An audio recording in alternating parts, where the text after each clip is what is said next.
from partisan divisiveness and personalized attacks against each other. Dr. Yellen, if confirmed, you can be instrumental in helping generate an environment for bipartisan efforts and reasoned debate. You've expressed that you have interest in aggressively pursuing mitigation efforts towards climate change, which you can see as a global existential threat.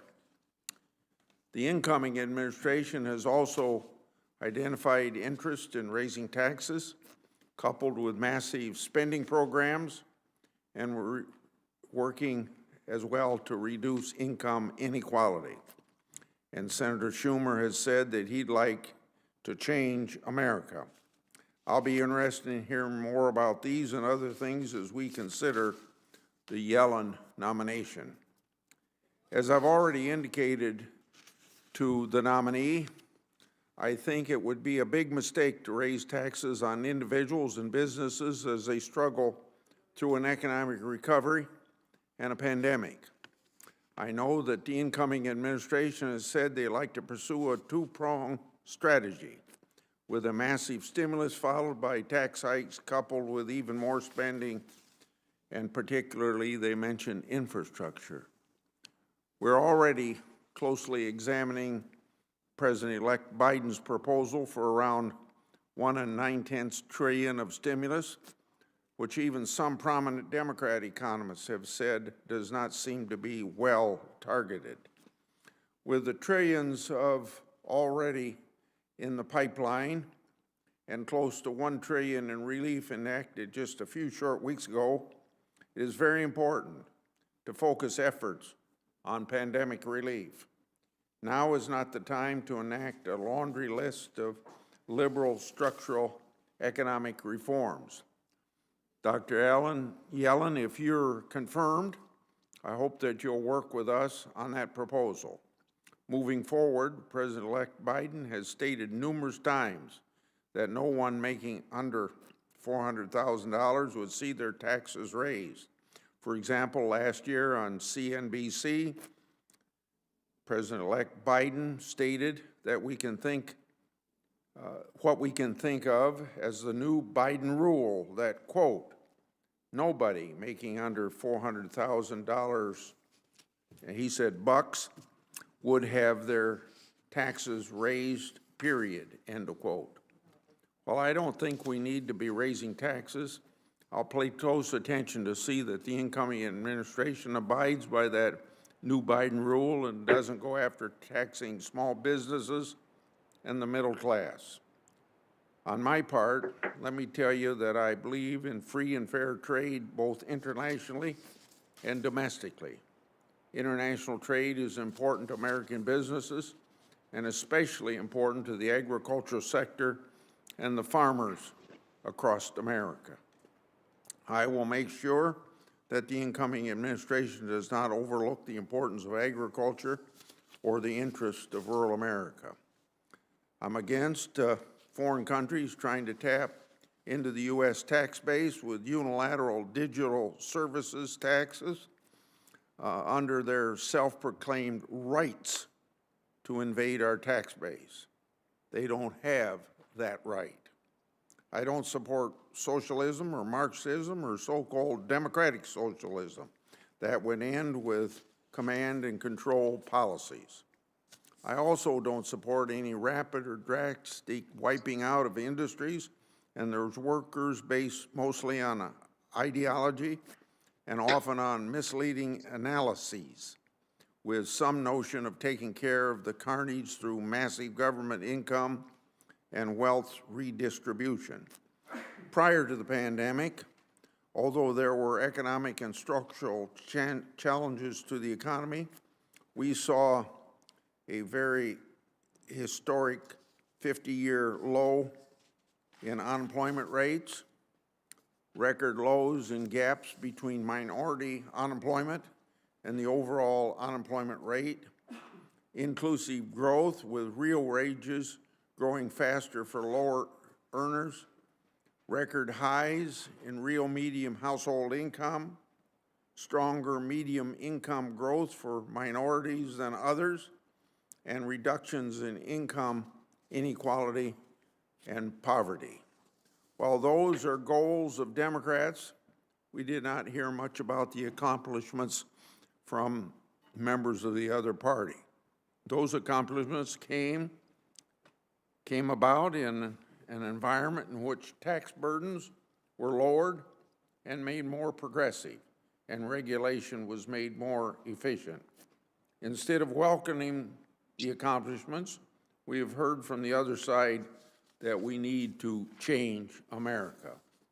I would like to see us continue with the accomplishments we saw prior to the pandemic. Now let me close with a comment on transparency. This committee has traditionally expressed bipartisan interest in reminding all nominees who come before this committee that transparency is important to our members. That means that I expect that you will respond to inquiries from any senator on this committee, no matter which side of the aisle they sit.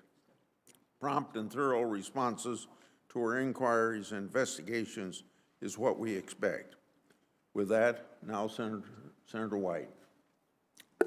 Thank you very much, Mr. Chairman. And I want to begin, Chairman Grassley, by thanking you and Senator Crapo for the help in scheduling Chair Yellen's hearing this morning.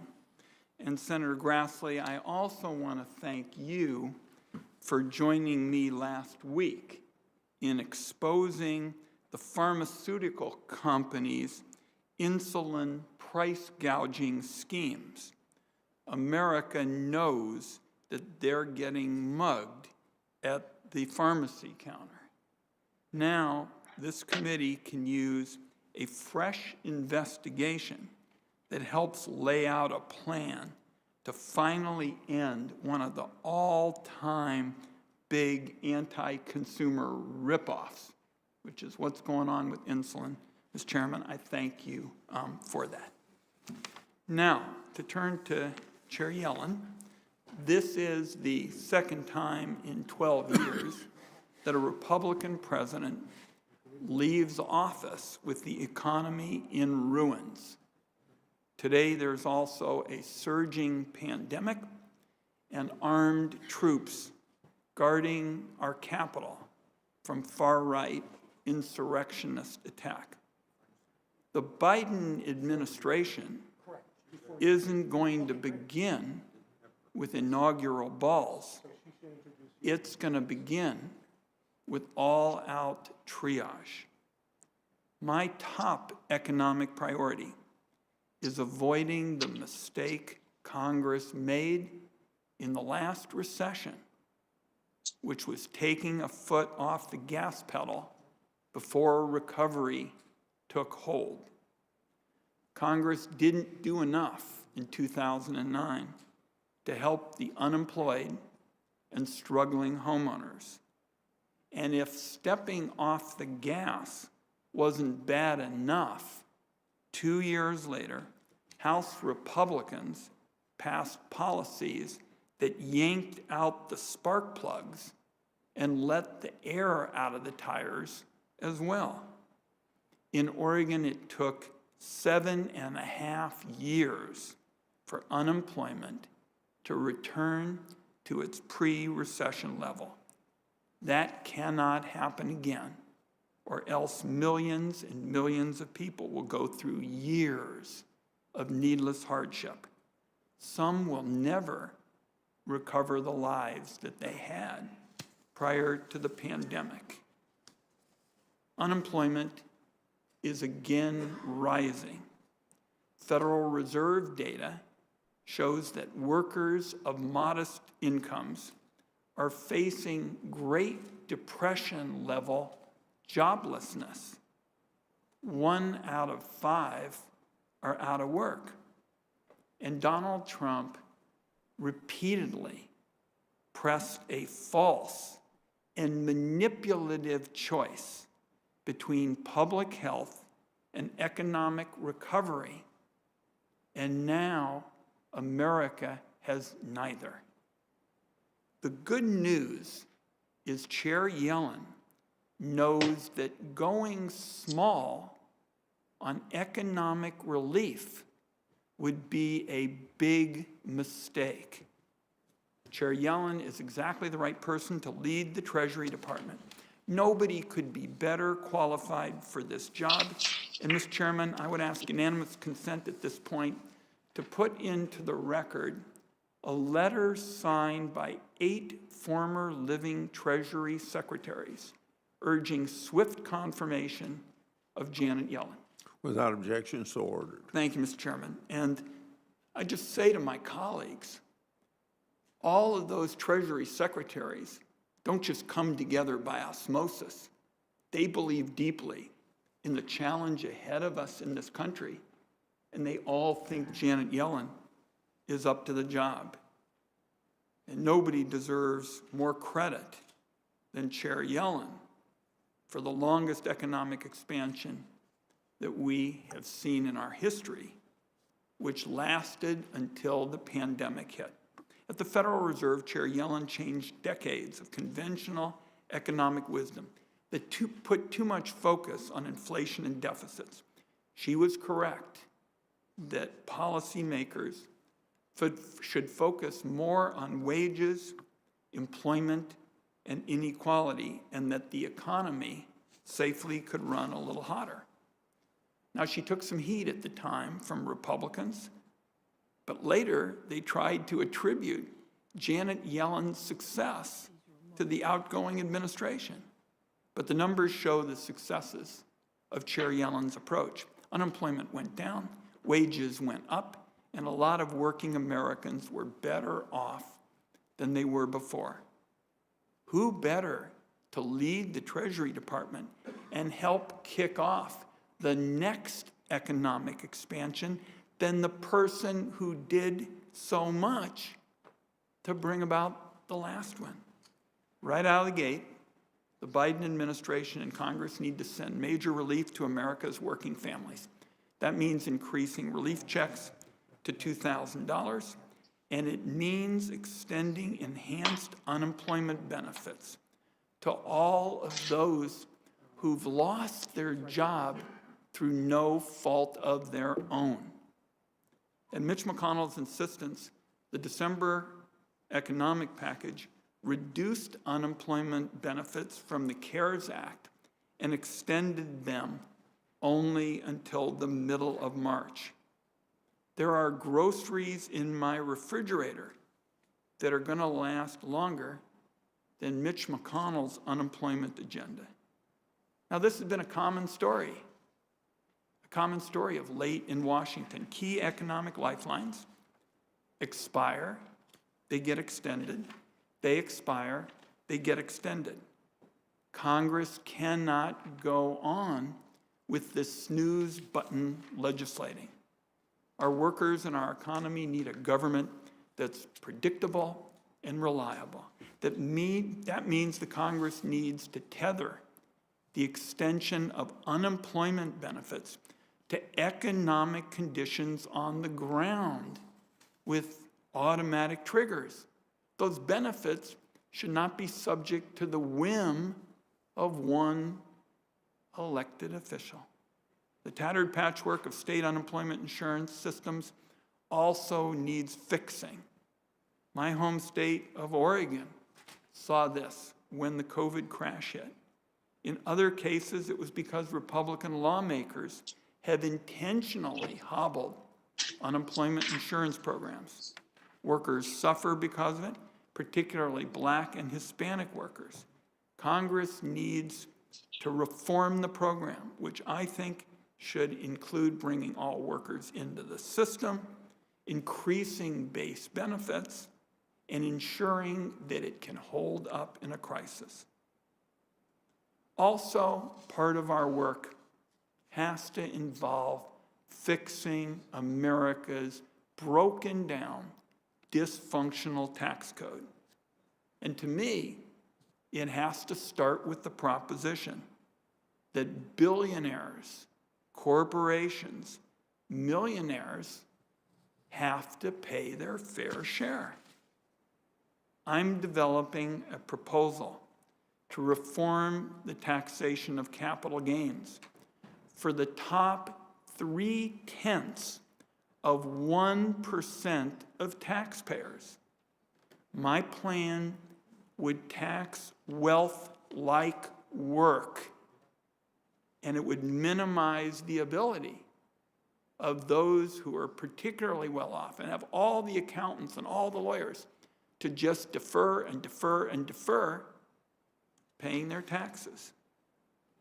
If you're a nurse, and I was just home for the last close to 10 days in virtual town halls and talking to folks in a socially distant way. And one of the things I discussed is, if you're a nurse in Oregon taking care of COVID patients, you have to pay taxes with every paycheck.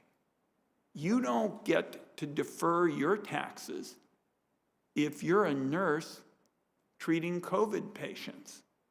But if you're a billionaire, you can defer and defer and defer paying taxes, and in many instances, figure out a way to pay nothing at all.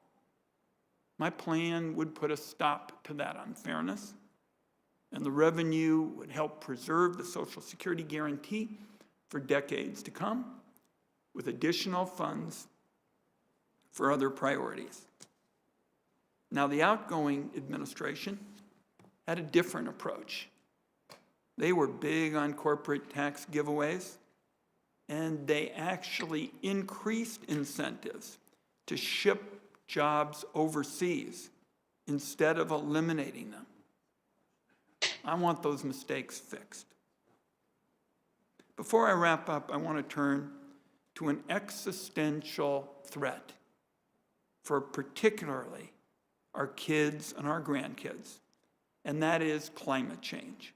Treasury Department's going to have a key role to play on these climate issues. Much of America's energy policy is tax policy. Having worked with my friend from Washington State, Senator Cantwell, we know there are now 44 energy tax breaks on the books. And some of them look like they just came from yesteryear. I've got a bill to replace these 44 breaks with 3 that go right to the heart of a new set of priorities: reducing carbon emissions, promoting innovation. The 3 are clean electricity, clean transportation, and energy conservation. I'm also developing a proposal that would make polluters pay for the costs of climate change, with much of the revenue returned directly to the American people through annual cash payments. The Treasury Department plays a big role, as Chairman Grassley noted, in trade.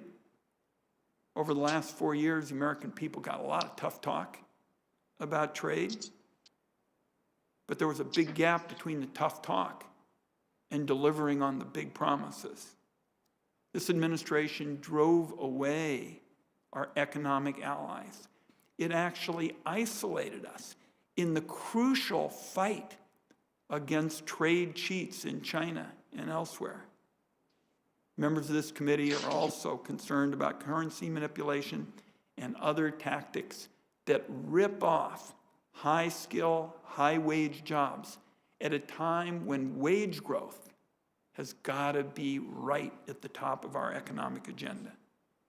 I'm looking forward to working with a Secretary Yellen on all these issues and more, and I certainly hope, and Chairman Grassley and I have been talking about it, that with her stellar, extraordinary qualifications, we can get her nomination approved as quickly as possible.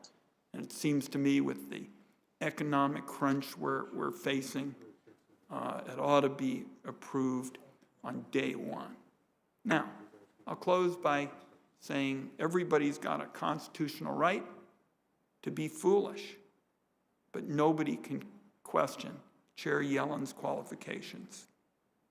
This country has never had a woman as Treasury Secretary. What a shame. Anybody who doubts Chair Yellen's commitment to policies that give everybody a chance to get ahead just hasn't been paying attention. So colleagues, I look forward to working with all the members, Democrats and Republicans, throughout this session. And I think it's very appropriate that we begin with somebody, with the consideration of a person who's so extraordinarily qualified and who I very much appreciate being willing to return to public service. President-elect Biden could not have made a better choice, colleagues, than Janet Yellen. Thank you, Mr. Chairman. Thank you. The chair now recognizes and welcomes Senator Feinstein from California for the purposes of introduction. Thanks. And I thank the chair. Thank you very much, Senator, and other senators. It's just fine to be here this morning. I've known Janet since she became president of the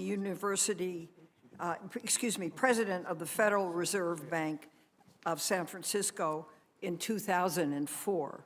She's been professor, now emeritus, at the University of California, Berkeley since 1980. That's 40 years. Janet has an impressive record. She served twice on the Federal Reserve Board of Governors and was the first woman to chair the Fed from 2014 to 2018. She also served as chair of the Council of Economic Advisors under President Clinton, and she is currently professor emeritus at the University of California, Berkeley, as well as a distinguished fellow at the Brookings Institution. Some have joked that Janet's husband of 42 years, George, won the Nobel Prize in Economic Sciences, yet he is regarded by many as the second most accomplished economist in his own home. But it can be said that all of these accomplishments did not come easily for a woman in the male-dominated field of economics. Out of 24 students who received doctorates in economics at Yale in 1971, Janet was the only woman, and she has been a trailblazer her entire career. Now she brings to us the experience and leadership needed at Treasury at this critical juncture. I believe that Janet Yellen really understands that the economy is not an abstract series of charts and figures, but a collection of real individuals, families, communities, problems, businesses who need help. And there are many reasons that Janet received bipartisan praise when President-elect Biden announced her nomination in December. For one, her deep policy expertise matches her understanding of the impact of economic policy on people. She's also a pragmatic and steady hand who recognizes the need for fiscal discipline. In short, she is the ideal candidate to head Treasury at a time when we can afford nothing less. So I urge and hope that this committee will rapidly approve her nomination, and I thank you for the privilege, Mr. Chairman. Thank you. Thank you, Senator Feinstein. I want to go back to Senator Wyden because he asked to speak on another point before I go to Yellen. Mr. Chairman, just on your point earlier, because we need to get to Chair Yellen, I very much share your view with respect to transparency. You and I have worked on those issues. I also want to put on the record that the Treasury's record over the past 4 years on this was dismal on things like FinCEN. We've got to do better. Let's do it in a bipartisan way. Thank you. You bet. Thank you very much. Now, I didn't congratulate Dr. Yellen on her appointment. I do that now and ask her to make her opening statement. Chairman Grassley, Ranking Member Wyden, members of the committee, it's an honor to appear before you. And Senator Feinstein, thank you for that very kind introduction. I have immense respect for the task before this committee, rebuilding the American economy from its sharpest downturn in history. If I'm fortunate enough to be confirmed, I would strive to be a good partner in that work. I've spent almost my entire life thinking about economics and how it can help people during hard times. My father was a doctor in Bay Ridge, Brooklyn. It was more of a working class neighborhood back then. His patients would take the bus up from their jobs at factories or docks, and they'd come to our stoop because that's where my dad's office was, in our basement. He was the kind of doctor who treated the whole patient. He knew about their lives, about when they'd been fired or couldn't pay. Those remain some of the clearest moments in my childhood. My parents had been children of the Depression, and they had a visceral reaction to economic hardship. Economics is sometimes considered a dry subject, but I've always tried to approach my science the same way my father approached his, as a means to help people. And this committee, I believe, has viewed it the same way, especially during these last few months. When economists look back on the pandemic, I expect they'll conclude that Congress's actions averted a lot of suffering. But more must be done. Economists don't always agree, but I think there is a consensus now. Without further action, we risk a longer, more painful recession now and longer-term scarring of the economy later. The pandemic has caused widespread devastation. Whole industries have paused their work. 18 million unemployment insurance claims are being paid every week. Food bank shelves are going empty. The damage has been sweeping. And as the president-elect said last Thursday, our response must be too. Over the next few months, we're going to need more aid to distribute the vaccine, to reopen schools, to help states keep firefighters and teachers on the job. We'll need more funding to make sure unemployment insurance checks still go out and to help families who are at risk of going hungry or losing the roof over their heads. Neither the president-elect nor I proposed this relief package without an appreciation for the country's debt burden. But right now, with interest rates at historic lows, the smartest thing we can do is act big. In the long run, I believe the benefits will far outweigh the costs, especially if we care about helping people who have been struggling for a very long time. People worry about a K-shaped recovery, but well before COVID-19 infected a single American, we were living in a K-shaped economy, one where wealth built upon wealth, while working families fell farther and farther behind. This is especially true for people of color. At the Fed, I became accustomed to the institution's dual mandate to promote stable prices and maximum employment. As Treasury Secretary, I think there will be a dual mission too, helping Americans endure the final months of this pandemic, keeping people safe while getting them back to work. That's our first task. But then there's the longer term project. We have to rebuild our economy so that it creates more prosperity for more people and ensures that American workers can compete in an increasingly competitive global economy. Members of the committee, these are very ambitious goals, and I know we will need to work together. You can count on me to do that in a bipartisan way. My husband and son are watching us on C-SPAN from the other room. They are not only wonderful people, they're also wonderful and opinionated economists themselves. So I'm used to debate about these issues in the House, and I'd welcome it in the Senate. Thank you. I look forward to your questions.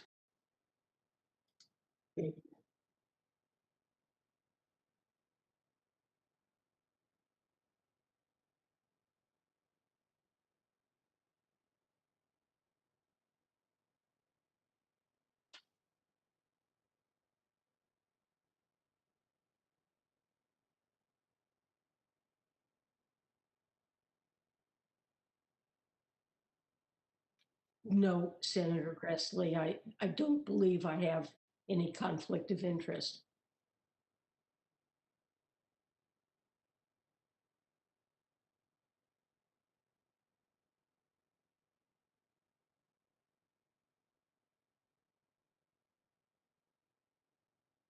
No, I do not.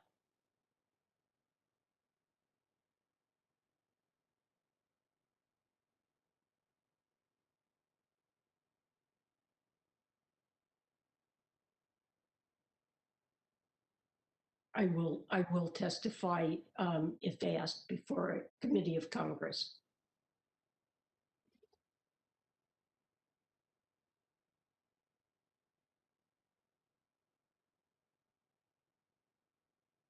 Yes, I commit to that.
Senator Grassley, thank you for that question.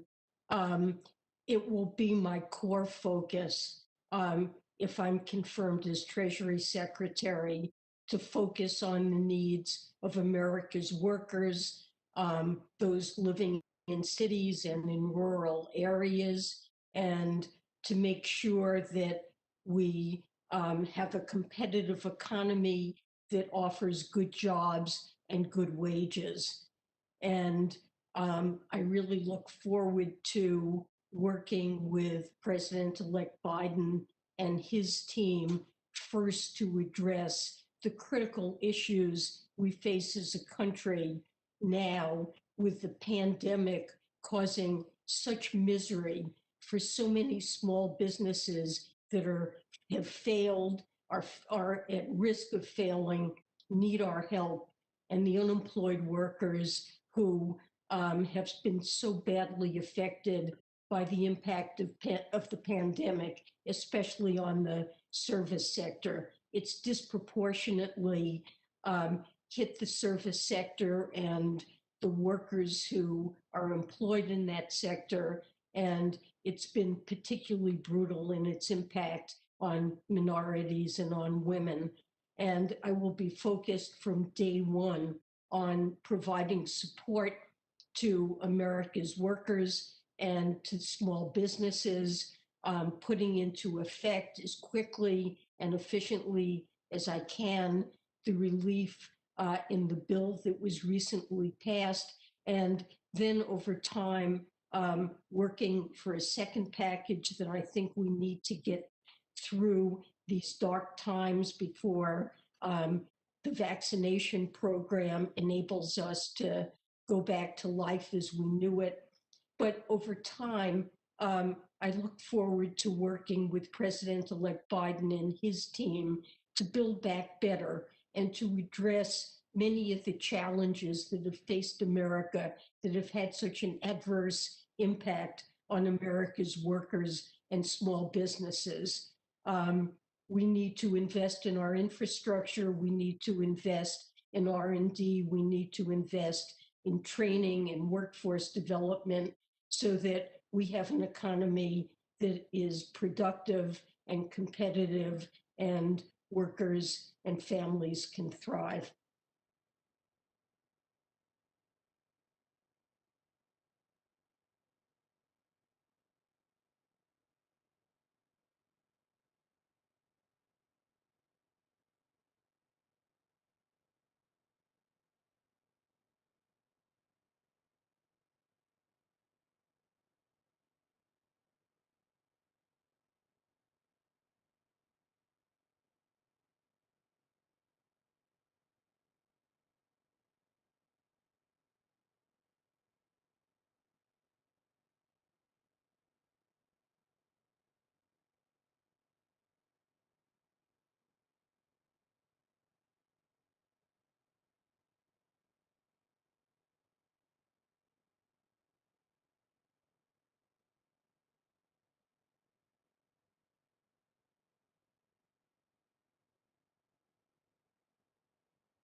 Senator Grassley, thank you for that question.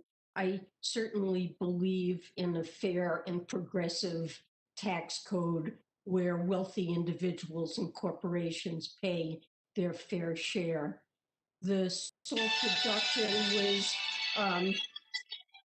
SALT deduction was eliminated only a few years ago, and before making a decision about what should be done going forward, I think it's critical to study and evaluate what the impact has been on state and local governments, on their ability to provide critical services. And I promise to work with those at Treasury and throughout the administration in evaluating what impact that has had on states and local governments, on households, on small businesses, and study this issue further.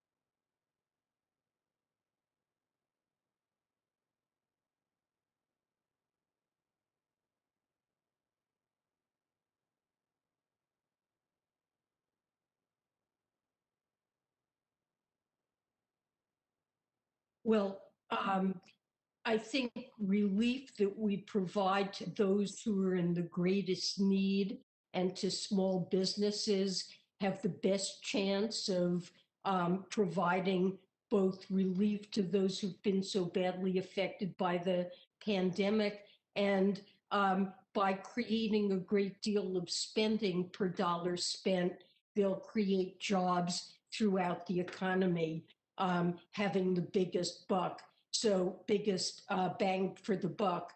So I see, for example, extended unemployment insurance, SNAP benefits, and so forth as having a very large buck. Of course, in a way, the biggest bang per buck comes from the money we spend on public health to make sure that we have widespread vaccinations quickly so schools can reopen and we can get past the pandemic and reopen businesses and the economy safely and avoid scarring that will occur if there's permanent job loss.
Well, China is clearly our most important strategic competitor. As you said, we need to work with allies. We also need to strengthen our own economy so that we can compete. And President-elect Biden will soon come forward with a package to accomplish that by investing in our infrastructure, investing in our people, and creating a more competitive economy in research and development. We need to take on China's abusive, unfair, and illegal practices. China's undercutting American companies by dumping products, erecting trade barriers, and giving illegal subsidies to corporations. It's been stealing intellectual property and engaging in practices that give it an unfair technological advantage, including forced technology transfers.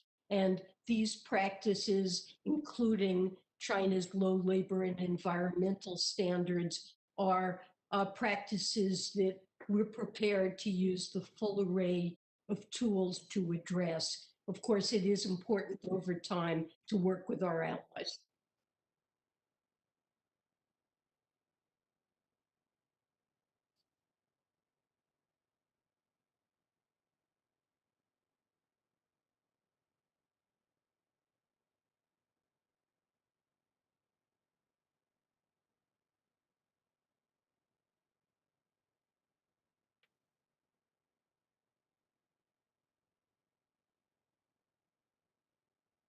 Well, this is one of the most critical issues facing our country and the world, and it poses an existential threat. It will be a focus of President-elect Biden and his entire administration.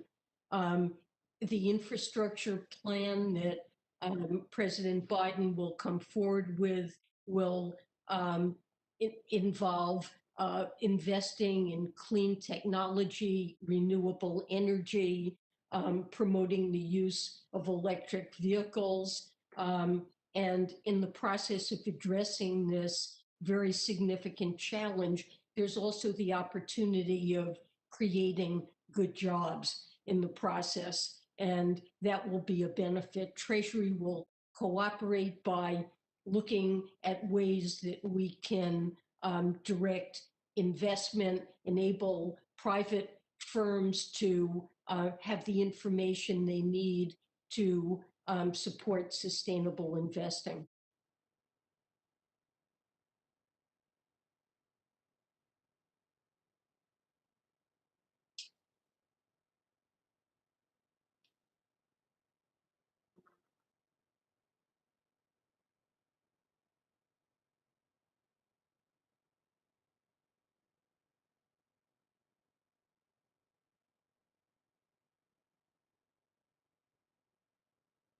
Thank you, Senator Wyden. I believe in a strong and equitable U.S. economy that delivers good jobs with rising wages for all Americans. Maintaining confidence in the long-term strength of the U.S. economy and the stability of the U.S. financial system is good for America, as well as our trading and investing partners. I look forward to working with Congress to make the U.S. economic recovery as strong as possible. I believe in market-determined exchange rates. The value of the U.S. dollar and other currencies should be determined by markets. Markets adjust to reflect variations in economic performance and generally facilitate adjustments in the global economy. The United States does not seek a weaker currency to gain competitive advantage, and we should oppose attempts by other countries to do so. The intentional targeting of exchange rates to gain commercial advantage is unacceptable. If confirmed, I will work to implement the President-elect's promise to oppose any and all attempts by foreign countries to artificially manipulate currency values to gain an unfair advantage in trade.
Tax policy.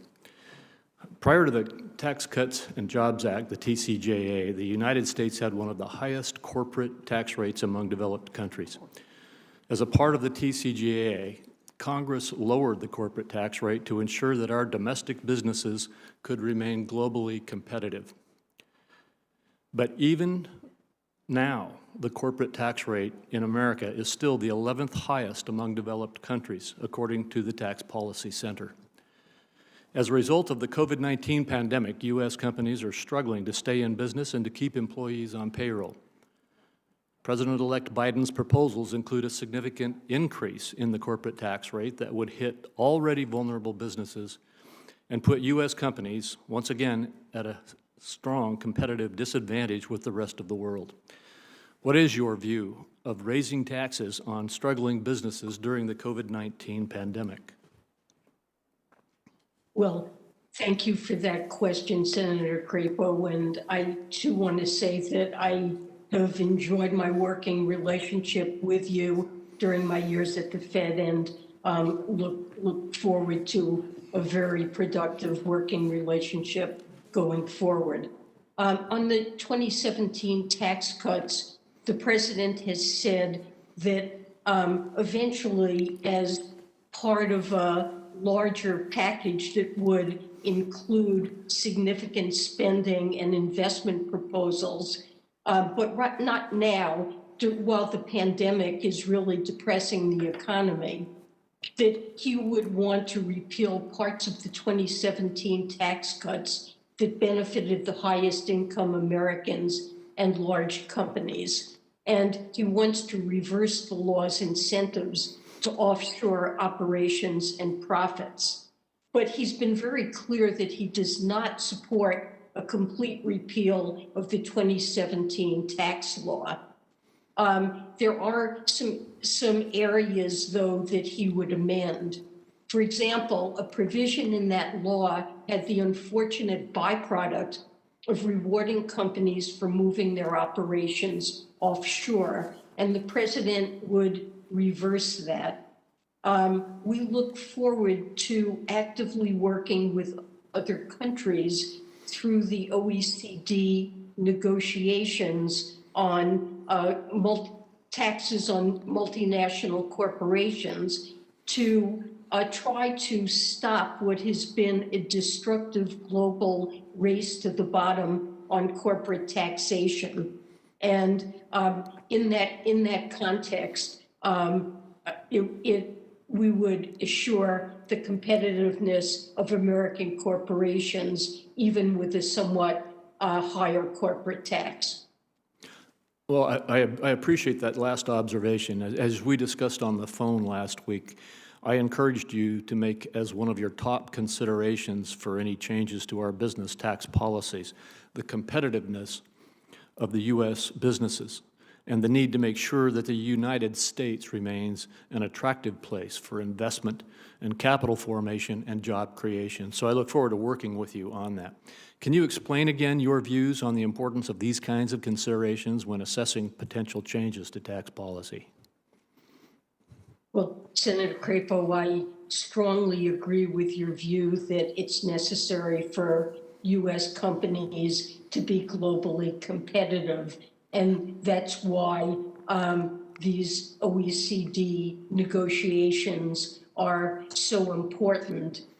It would enable us to collect a fair share from corporations while maintaining the competitiveness of our businesses and diminish the incentives that American companies now have to offshore activities. That's certainly something we don't want to reward.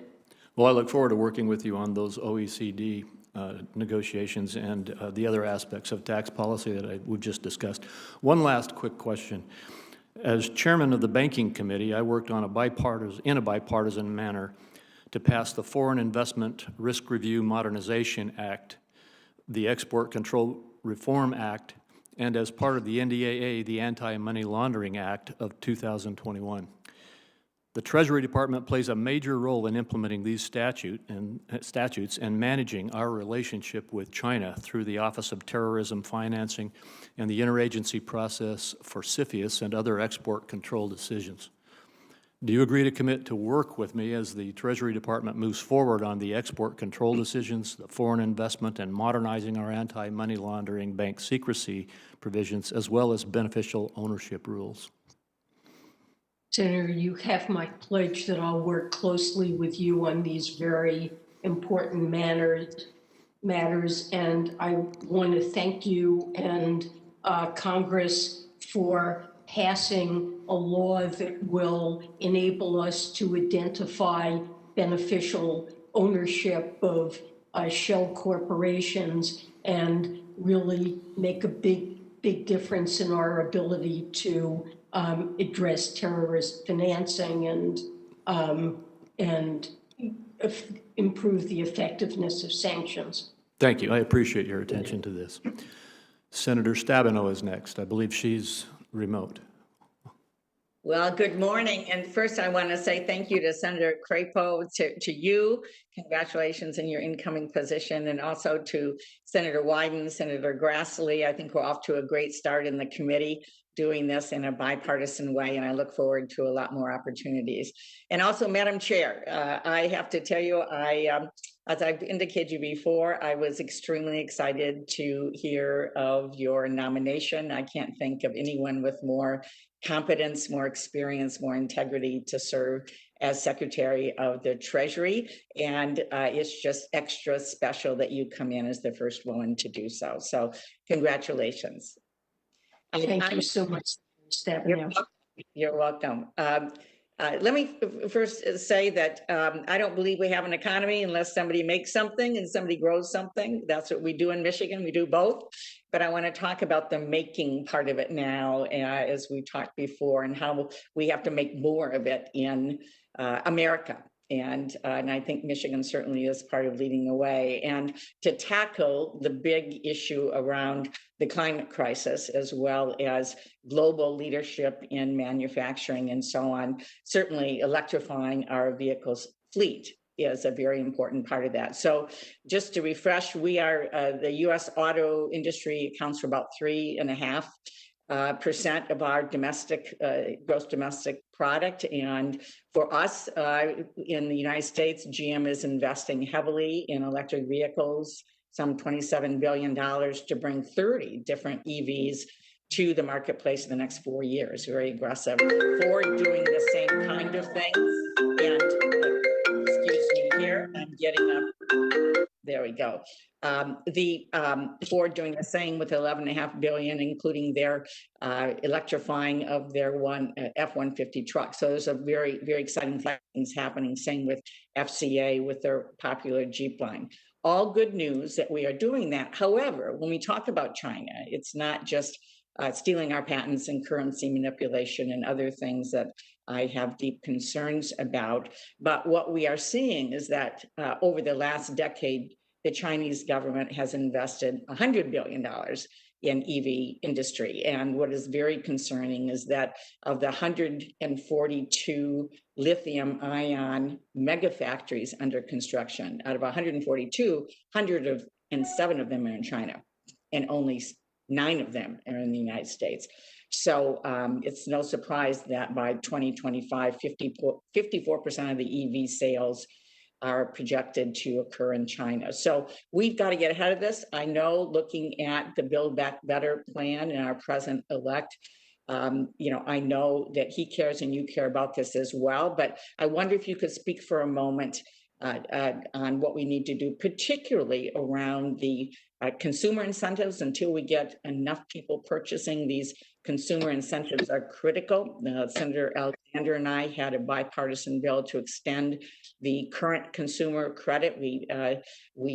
This needs to get done this year, and Senator Schumer, I'm working with him on a broader package that's very important to take us the next step in electric vehicles. But I wonder if you might talk about what we need to do, and do you support the consumer credits that we need to create the market for purchasing EVs?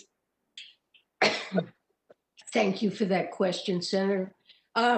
Climate change is a critical problem facing the country, and President-elect Biden is committed to a wide range of policies to address it, and in the process, making sure that in doing that, we create good jobs for American workers. As you've suggested, it's important that we make things in America. And electric vehicles are a very important way of both creating good jobs and addressing climate change. The president-elect is supportive of restoring full incentives for electric vehicles.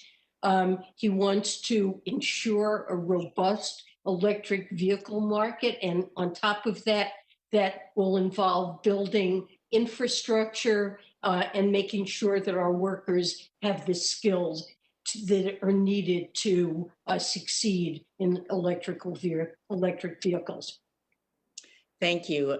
Along with that, we know that a lot of the jobs in electric vehicles now are the component parts. They are mid-sized employers, the auto suppliers, the supply chain, so critical right now. And we're making these new component parts, and our auto suppliers are very excited to do that. But I'm concerned that with what has happened under COVID, that the piece that just didn't happen as I believe it should, and despite Senator Mark Warner, who did such wonderful work that I supported and worked with our auto suppliers on how we deal with our mid-level businesses, we just, I believe, have not done fully what we need to do to support those jobs. Do you have any thoughts on where we need to go for our mid-level employers that employ about 50 million people in this country?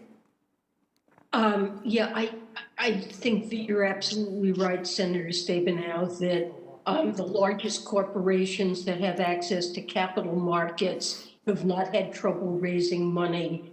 We have a heavy focus on small businesses trying to get them the aid they need, and mid-sized businesses have had problems. The Main Street lending program the Fed set up was not very effective at reaching them. And so that's an important area for us to focus on, making sure that capital is available for those businesses so that they can continue to create jobs and thrive in our economy.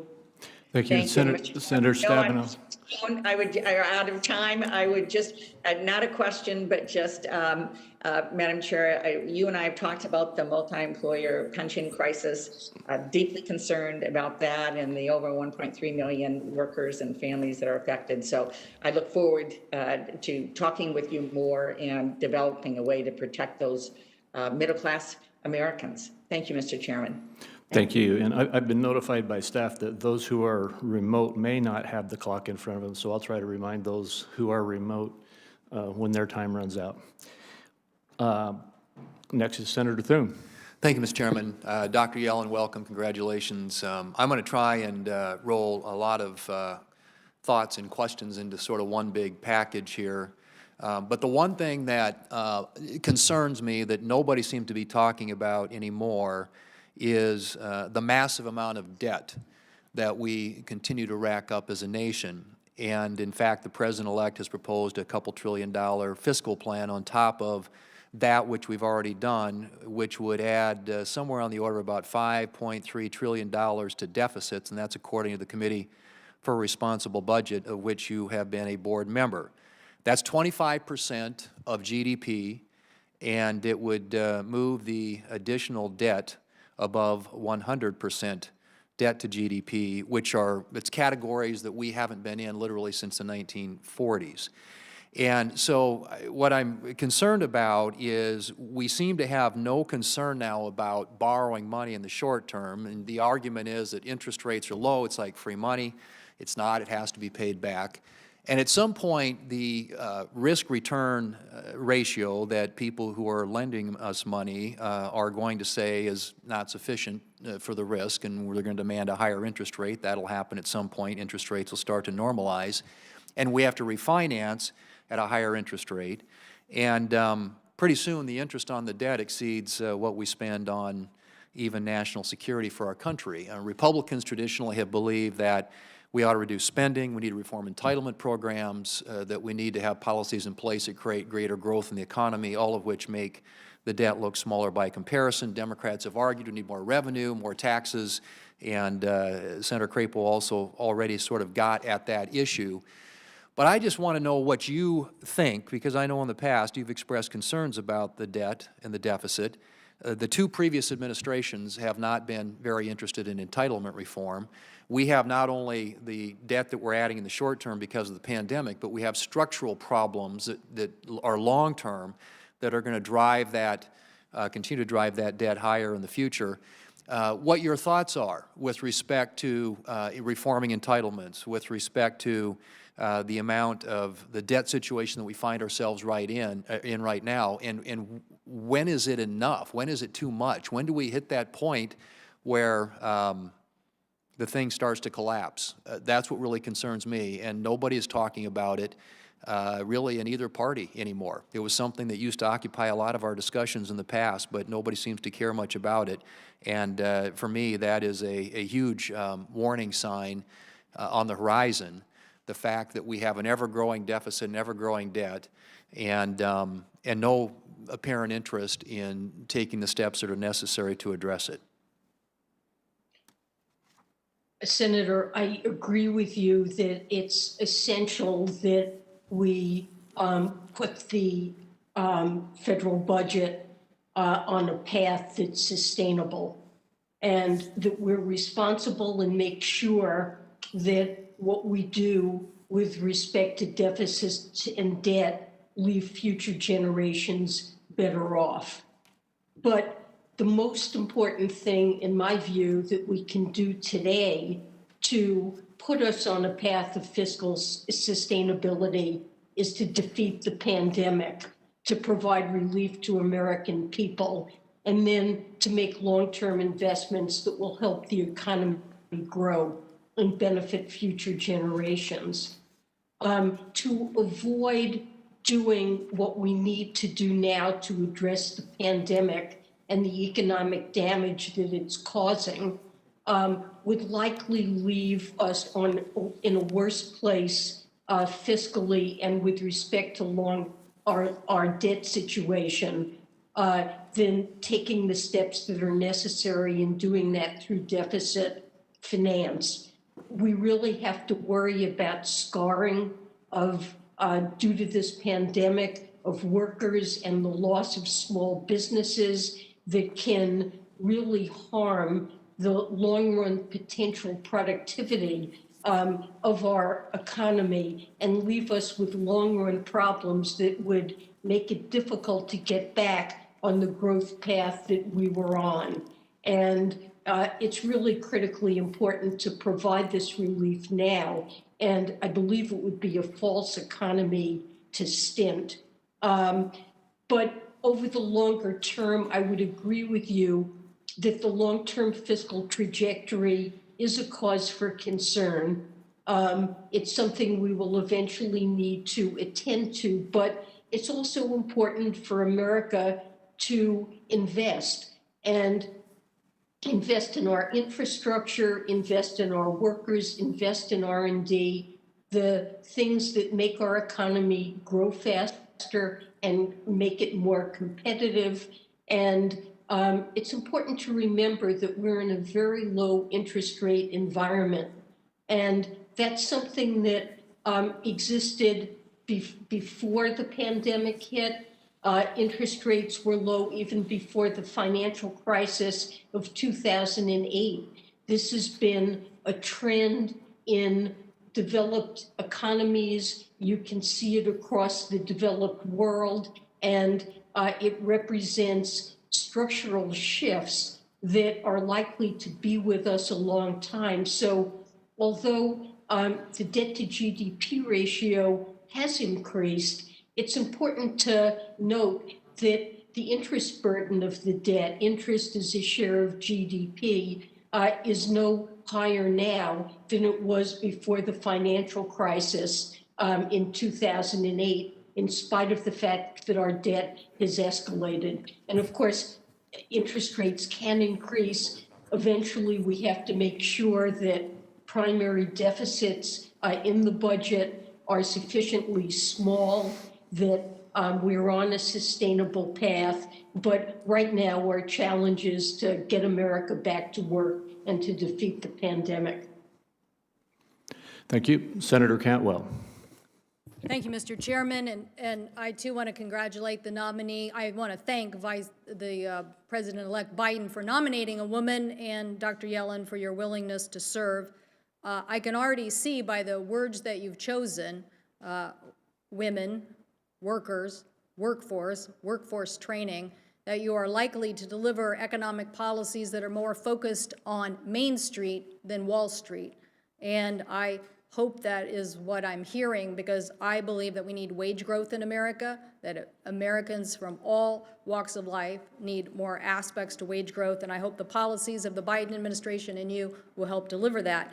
I have 4 areas that I'd like to quickly go over if I could. that are important to these policies. First, I want to make sure that you are going to protect federal taxpayers and their investments as far as the private banking that exists in America, and that you will protect, continue to enforce the important laws that are on the books and use the Federal Stability Oversight Committee to make sure that we're protecting depositors from having the federal government, again, ever having to bail out Wall Street, and to make sure that we're focusing on Main Street instead. Senator Cantwell, I couldn't agree with you more. Our focus should be on Main Street, not Wall Street, and we should demand, as Dodd-Frank insisted, that the largest institutions, particularly those that pose systemic risks, have adequate capital and liquidity and plans by which, if they were to fail, they could be resolved without posing burdens on taxpayers. During my time at the Fed, I worked very hard to strengthen the banking system, to make sure that these institutions don't operate in ways that would harm Main Street. And I am pleased to see that when the pandemic hit, and there was a good deal of financial disruption, that especially the largest banks have been able to, due to the reforms that were put in place, continue to lend to survive with adequate capital and to support the needs of households and businesses. And you have my absolute pledge that this will continue to be my focus. Thank you. Thank you. I have to jump to the next one because it's very important. I have an economy that's 1 in 4 jobs are related to trade. I've not been a fan of the Trump administration's what I would call unilateral protectionism. I don't think that this is the direction in an economy where 95% of consumers live outside the United States of America. We have digital trade issues that need to be resolved. We have national security issues that need to be resolved. So a recent Oxford Economics trade war study said that the Trump administration's trade war cost us 245,000 American jobs. And the Federal Reserve Bank of New York and Columbia University found that U.S. companies lost $1.7 trillion in the price of their stocks as a result of U.S. tariffs imposed on trade wars. So I'm asking you, do you repudiate basically unilateral protectionism? Senator, I believe we should try to address unfair trade practices. And the best way to do that is to work with our allies rather than unilaterally. And when the unfair practices have to do with things like stealing intellectual property and engaging in forced technology transfer, or subsidies that provide an unfair technological advantage, I think we should focus directly on those practices and work with our allies to make sure that they're addressed. Well, we in the Pacific Northwest believe in an export economy. And so we want an export economy to take place, so you have to have trade. And so we want to continue to focus on that. I do believe in using sanctions, though, and I think the Trump administration failed to be as aggressive on sanctions, so I want to make sure that you will use that as an economic tool, particularly as it relates to cyber attacks on our infrastructure. In the last few weeks, there have been so many momentous occasions. I think we've lost sight of the incredible impact of what happened with the hacking on our information system, and I want to know that you will use sanctions when necessary on people who have attacked our infrastructure. Sanctions are a critically important tool to address cybersecurity and other threats. And you can be sure that I will be focused on making sure that they're used strategically and appropriately. And I intend to ask my deputy, if he's confirmed, Wally Adeyemo, to quickly begin a review of our sanctions policy to make sure we're doing this in a strategic way and in the most effective way we can. Thank you, and I look forward to working with you on increasing affordable housing tax credits. My colleague, Senator Young, and I continue to, we know you understand how much affordable housing is important to our country and economy. Thank you, Mr. Chairman. Thank you, and I agree with you on that as well. Next is Senator Menendez. Thank you, Mr. Chairman. And Dr. Yellen, congratulations on your nomination. Look forward to supporting you. I know that Senator Grassley asked you a question on SALT, and you said you're going to study it. I hope when you study it, you look at the fact that there are states like New Jersey who give billions more than we get back, and states like Iowa that get $5 billion more than they pay in federal taxes, or Kentucky that gets $111 billion more than it pays in federal taxes, or Florida that gets $60 billion more than it pays in federal taxes. So you can't have states continue to be economic engines and then also be hurt, in this case, by the property tax deduction. So it should be a total look at the total equation, and I hope you will do that as part of your review. To do that. Now, since 2020 of the last year, state and local governments have laid off 1.3 million workers. That's 1.3 million doctors and nurses and teachers and school custodians, 1.3 million essential workers we rely on to fight for us on the front lines of the battle on COVID. It's economic malpractice from my perspective, what is happening. Could you explain some of the lessons that were learned from the 2008 Great Recession and the consequences of Congress failing to adequately address the fiscal crisis facing state and local governments that are causing these and other impending layoffs? Well, as you know, in 2008, when the economy suffered such a serious downturn, state and local governments saw a huge shortfall in revenue and increased need to spend on safety net type programs, and they faced massive deficits. And although Congress and the administration passed the American Recovery and Reform Act and spent at the federal level, there was a huge offset just from the total economic point of view that came about because state and local governments have to balance their budgets, and they were forced to slash their workforces. And the same thing as you just described is happening now. And it's fair to say that was a drag on the economy, is it not? It was a tremendous drag on the economy, and the same would be true now. And as you mentioned, we are seeing layoffs, especially of teachers, but prospectively of policemen and firefighters and other essential workers. So it wouldn't be a good time to withhold fiscal support from state and local governments? Not in my view. Right. Now, you stated that the economic fallout of the pandemic is, quote, an American tragedy, and I agree. What makes it uniquely an American tragedy is that minority communities, and as the longest serving Latino in Congress, I can tell you that community, African Americans and other minority communities, have borne the disproportionate brunt of the COVID-related economic fallout.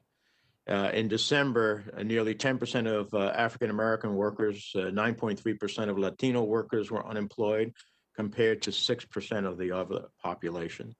28% of Black renters and 24% of Latino renters were not caught up on their rent, compared to 12% of white renters. 55% of African American adults and 51% of Latino adults reported difficulty in covering their expenses, compared to 31% for white Americans. That's a very dark and dire picture. If confirmed, you'll be in a position to promote policies to reduce racial inequality, especially as we continue to fight the COVID-19 pandemic. Can you give me a sense of how you plan to ensure that our response to the economic crisis will also help the minority communities that are being disproportionately hurt? Senator, I you cited some dramatic and disturbing statistics, and they're absolutely right. This pandemic is taking just an unbelievable toll on low-income workers and on minorities, especially. And because I am so concerned about the impact on minority communities, the very first meeting that I had after my nomination was announced was with representatives of racial justice and equity groups to hear from them what their needs are. And I promise you that I will be fully focused on putting into place at every level relief for these communities. An example would be the state small business credit initiative that is contained in President-elect Biden's package announced last week.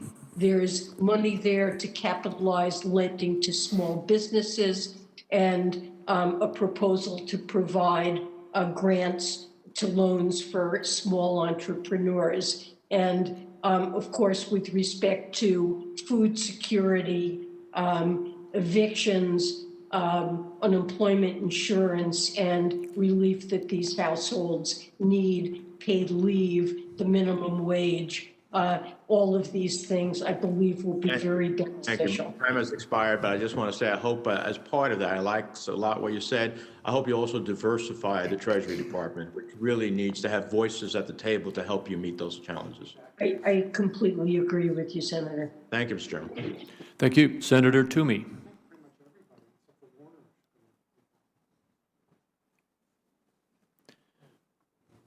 Is Senator Toomey online? I'm told that he is not, so we will move on. Senator Carper.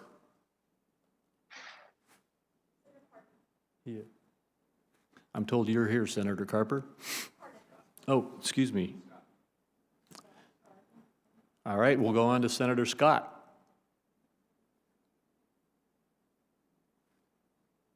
Good morning. I hear you. Go ahead, Senator Scott. Excellent. Can you hear me fine? I can hear you. Yeah, now we can see you also. Go ahead. Oh, excellent. Thank you, Mr. Chairman, and thank you. I want to continue to call you Chair Yellen, though it's Dr. Yellen, and it's so good to see you again. And thank you for your willingness to serve during these challenging times without question.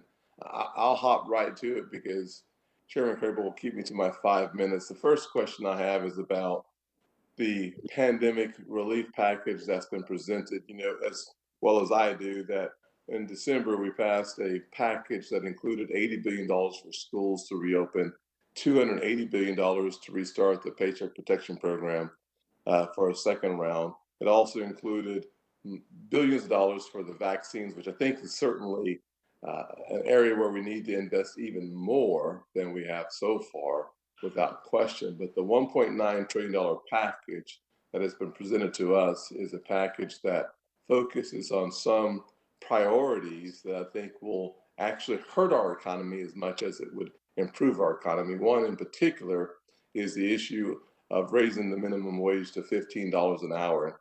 I will say that I've been talking to businesses around the country and specifically at home. The one thing that even the Congressional Budget Office recognizes is that by increasing the minimum wage to $15 an hour, it could shutter somewhere around 3.7 million jobs on the high end, a minimum of 1.3 million jobs in our economy.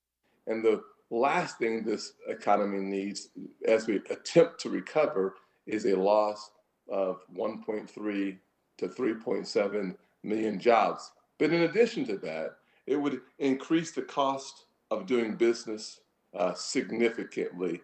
It would certainly devastate the opportunity to develop new jobs in rural America and in rural South Carolina, as well as for those minorities and women coming into the workforce. It would actually have a disproportionate impact on those folks that you said in your testimony you want to target for relief and opportunity. Said differently, over 110,000 restaurants have closed during the pandemic, thousands of those restaurants in South Carolina. By increasing the minimum wage to $15 an hour and eliminating tips for servers at restaurants, we will do actually what I would consider an existential threat to those restaurants and, frankly, and more importantly, to those employees of restaurants. How do we grapple with parts of this package that really are philosophical in nature and denies the practical reality that comes from it? Well, Senator, I appreciate that question.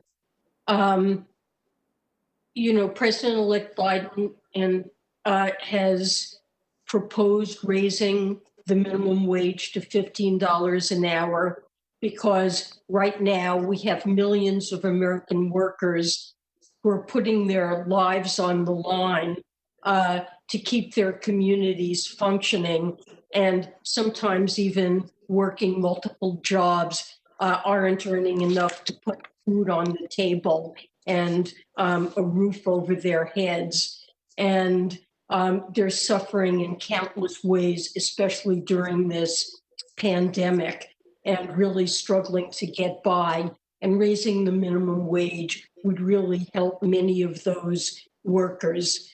And that's the reason for doing it. Now, in terms of potential job loss, there's now a large economics literature on this, and much of it suggests that the raising minimum wages, this is what researchers often look at what happens when one state raises its minimum wage and a neighboring state leaves it alone, to see how businesses fare in the two different places with different treatments. And the findings are that the job loss is very minimal, if anything.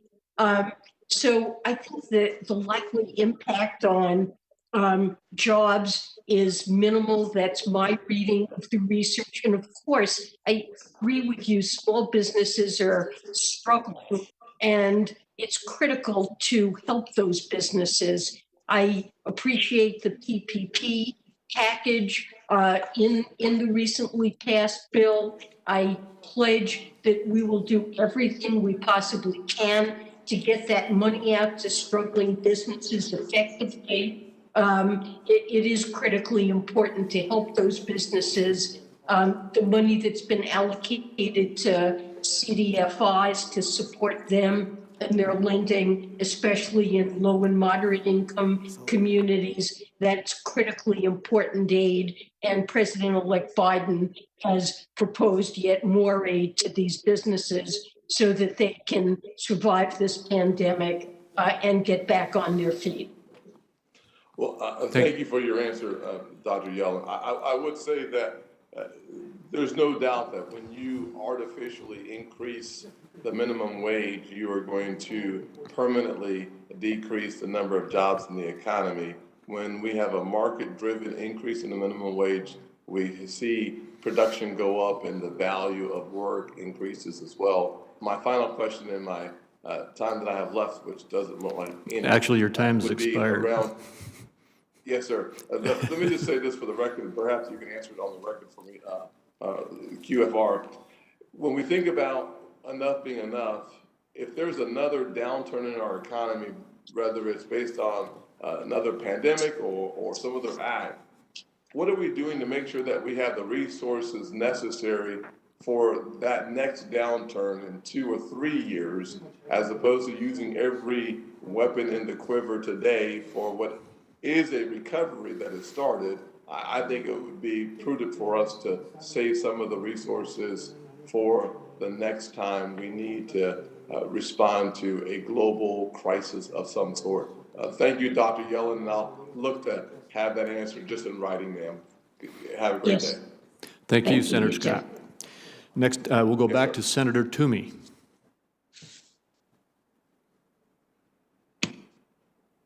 Thank you, Mr. Chairman. Can you hear me? Yes.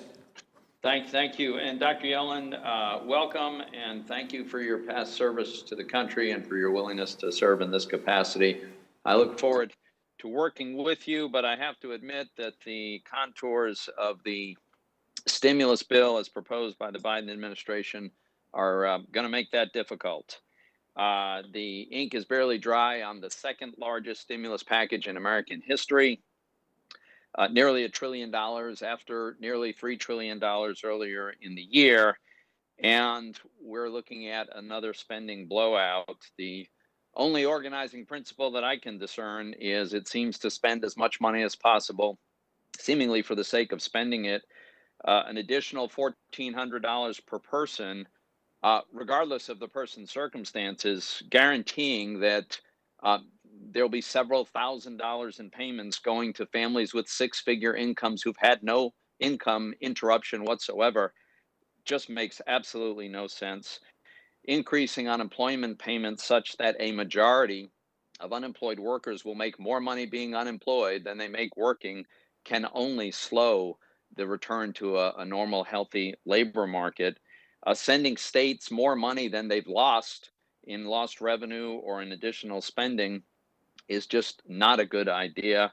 And I completely agree with Senator Scott. Obviously, an arbitrary government-mandated minimum wage increase is going to cost jobs. If not, then of course we would just raise the minimum wage to $20 or $30 or $50 an hour. Obviously, it will result in some job losses. So these proposals are not targeted at those people who really need them. It can't be justified on the grounds of effectiveness. And it's going to be hard to get to a bipartisan agreement based on this. I will say I'm pleased to hear your testimony that you think that the tax increases, the really massive tax increases that President-elect Biden is proposing, will be delayed, which, by the way, is implicit economic damage that those tax increases will do. It's quite a staggering list.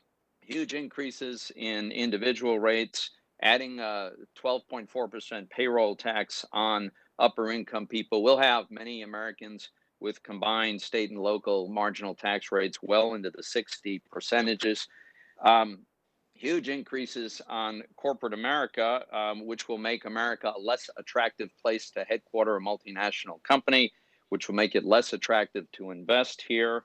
And I would point out that we reached record low unemployment rates and rising wages, especially for lowest income people after our tax reform. Not sure why we want to go back on that. But let me zero in on one particular idea that some of our colleagues have suggested, and I think Senator Wyden was alluding to this during his opening comments. And this is the idea that, separate and apart from the Biden administration's proposal to double the taxes on capital gains, some are suggesting that we start to impose taxes on unrealized gains. An asset appreciates, and we charge a tax on that, even though there's no liquidity event, there's no sale, there's no actual realized gain. We'll, I guess, have a mark-to-market, if that's even possible in some cases, and impose a tax on that. So my question for you, Dr. Yellen, is, without getting into any particular bill, do you support the idea of taxing unrealized appreciation of assets? Well, I do believe that capital gains should at some point be taxed. Right now, step up of basis at death provides a route by which a very large share of capital gains are never taxed at all. That's a separate issue. That's a distinct issue. The idea of an annual tax on an unrealized appreciation of assets is what I'm asking about. Well, what I wanted to say is that there is simply different ways of addressing the issue of how to make sure that some taxes are collected on capital gains. And this mark-to-market approach is one method, but certainly not the only method. And there may be technical challenges associated with it. So I would want to have the administration look at different approaches. And Mr. Chairman, are we operating on a 5-minute clock? Yes, we are, and your time just ran out, but... I see that. I look forward to the second round. All right, thank you. Next is Senator Carper online. Thanks, Mr. Chairman. Dr. Yellen, good. I think it's good morning, and we're delighted that you're able to join us. Delighted you've been nominated, and again, on behalf of all of us, thank you for your extraordinary service to our country for almost as long as I can remember. When I was new in the Senate, one of the people I didn't really know very well was Ted Kennedy, and I suggested we maybe have a cup of coffee and just to get to know each other better. I asked him when we we're having actually turned out to have lunch, and we were having lunch, and I said, why is it that you, Ted Kennedy, the most liberal Democrat in the Senate at the time, you have all these Republicans in the Senate who want you to be their lead co-sponsor on their big bills. Why is that? And I'll never forget what he said, Dr. Yellen. He said, I'm always willing to compromise on policy, never willing to compromise on principle. Always willing to compromise on policy, never willing to compromise on principle. Our president-elect knows, having served in the Senate for the better part of 4 decades, he knows the need to be able to find consensus and build consensus. And but Ted Kennedy, again, his words: never compromise on principle, always be willing to compromise on policy. Talk about the principles that we shouldn't, the administration and us, should not be willing to compromise on with respect to a COVID relief package. A second, the next phase. Well, I think that the administration should be insistent that we have the resources to address the public health challenges, that to mount a vigorous national campaign to make sure that vaccinations are as rapid as possible. Not only is this a way to prevent needless suffering and loss of life, but it's also the best and most effective way to get our economy back on track and to reemploy all the workers who've been suffering in businesses that are really struggling to survive. So that is something. I could not agree more. I could not agree more. I think you nailed it. I like to say the main thing is to keep the main thing the main thing. And the main thing to an economic recovery is to reel in this pandemic. The best way to do that is we're getting new vaccines almost by the month now. Vaccinate the heck out of our country in ways that people will find welcome. I completely agree with you, and I think that is a top priority. And then I would say another principle that's really critical is that we have to relieve the suffering that this pandemic has caused. That's been visited. How do we target that? Maybe a little bit better or differently than is proposed in this relief package from the administration, incoming administration. How do we target it better?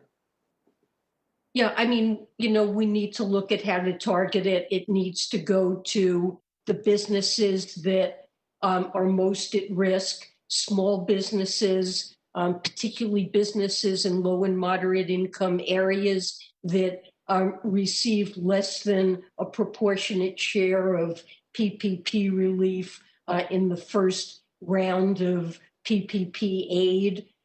So we need to target small business relief at those most vulnerable businesses.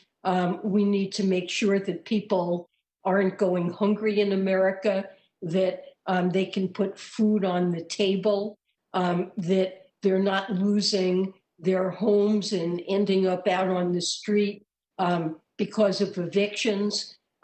We really need to address those forms of suffering, and I think we shouldn't compromise on it.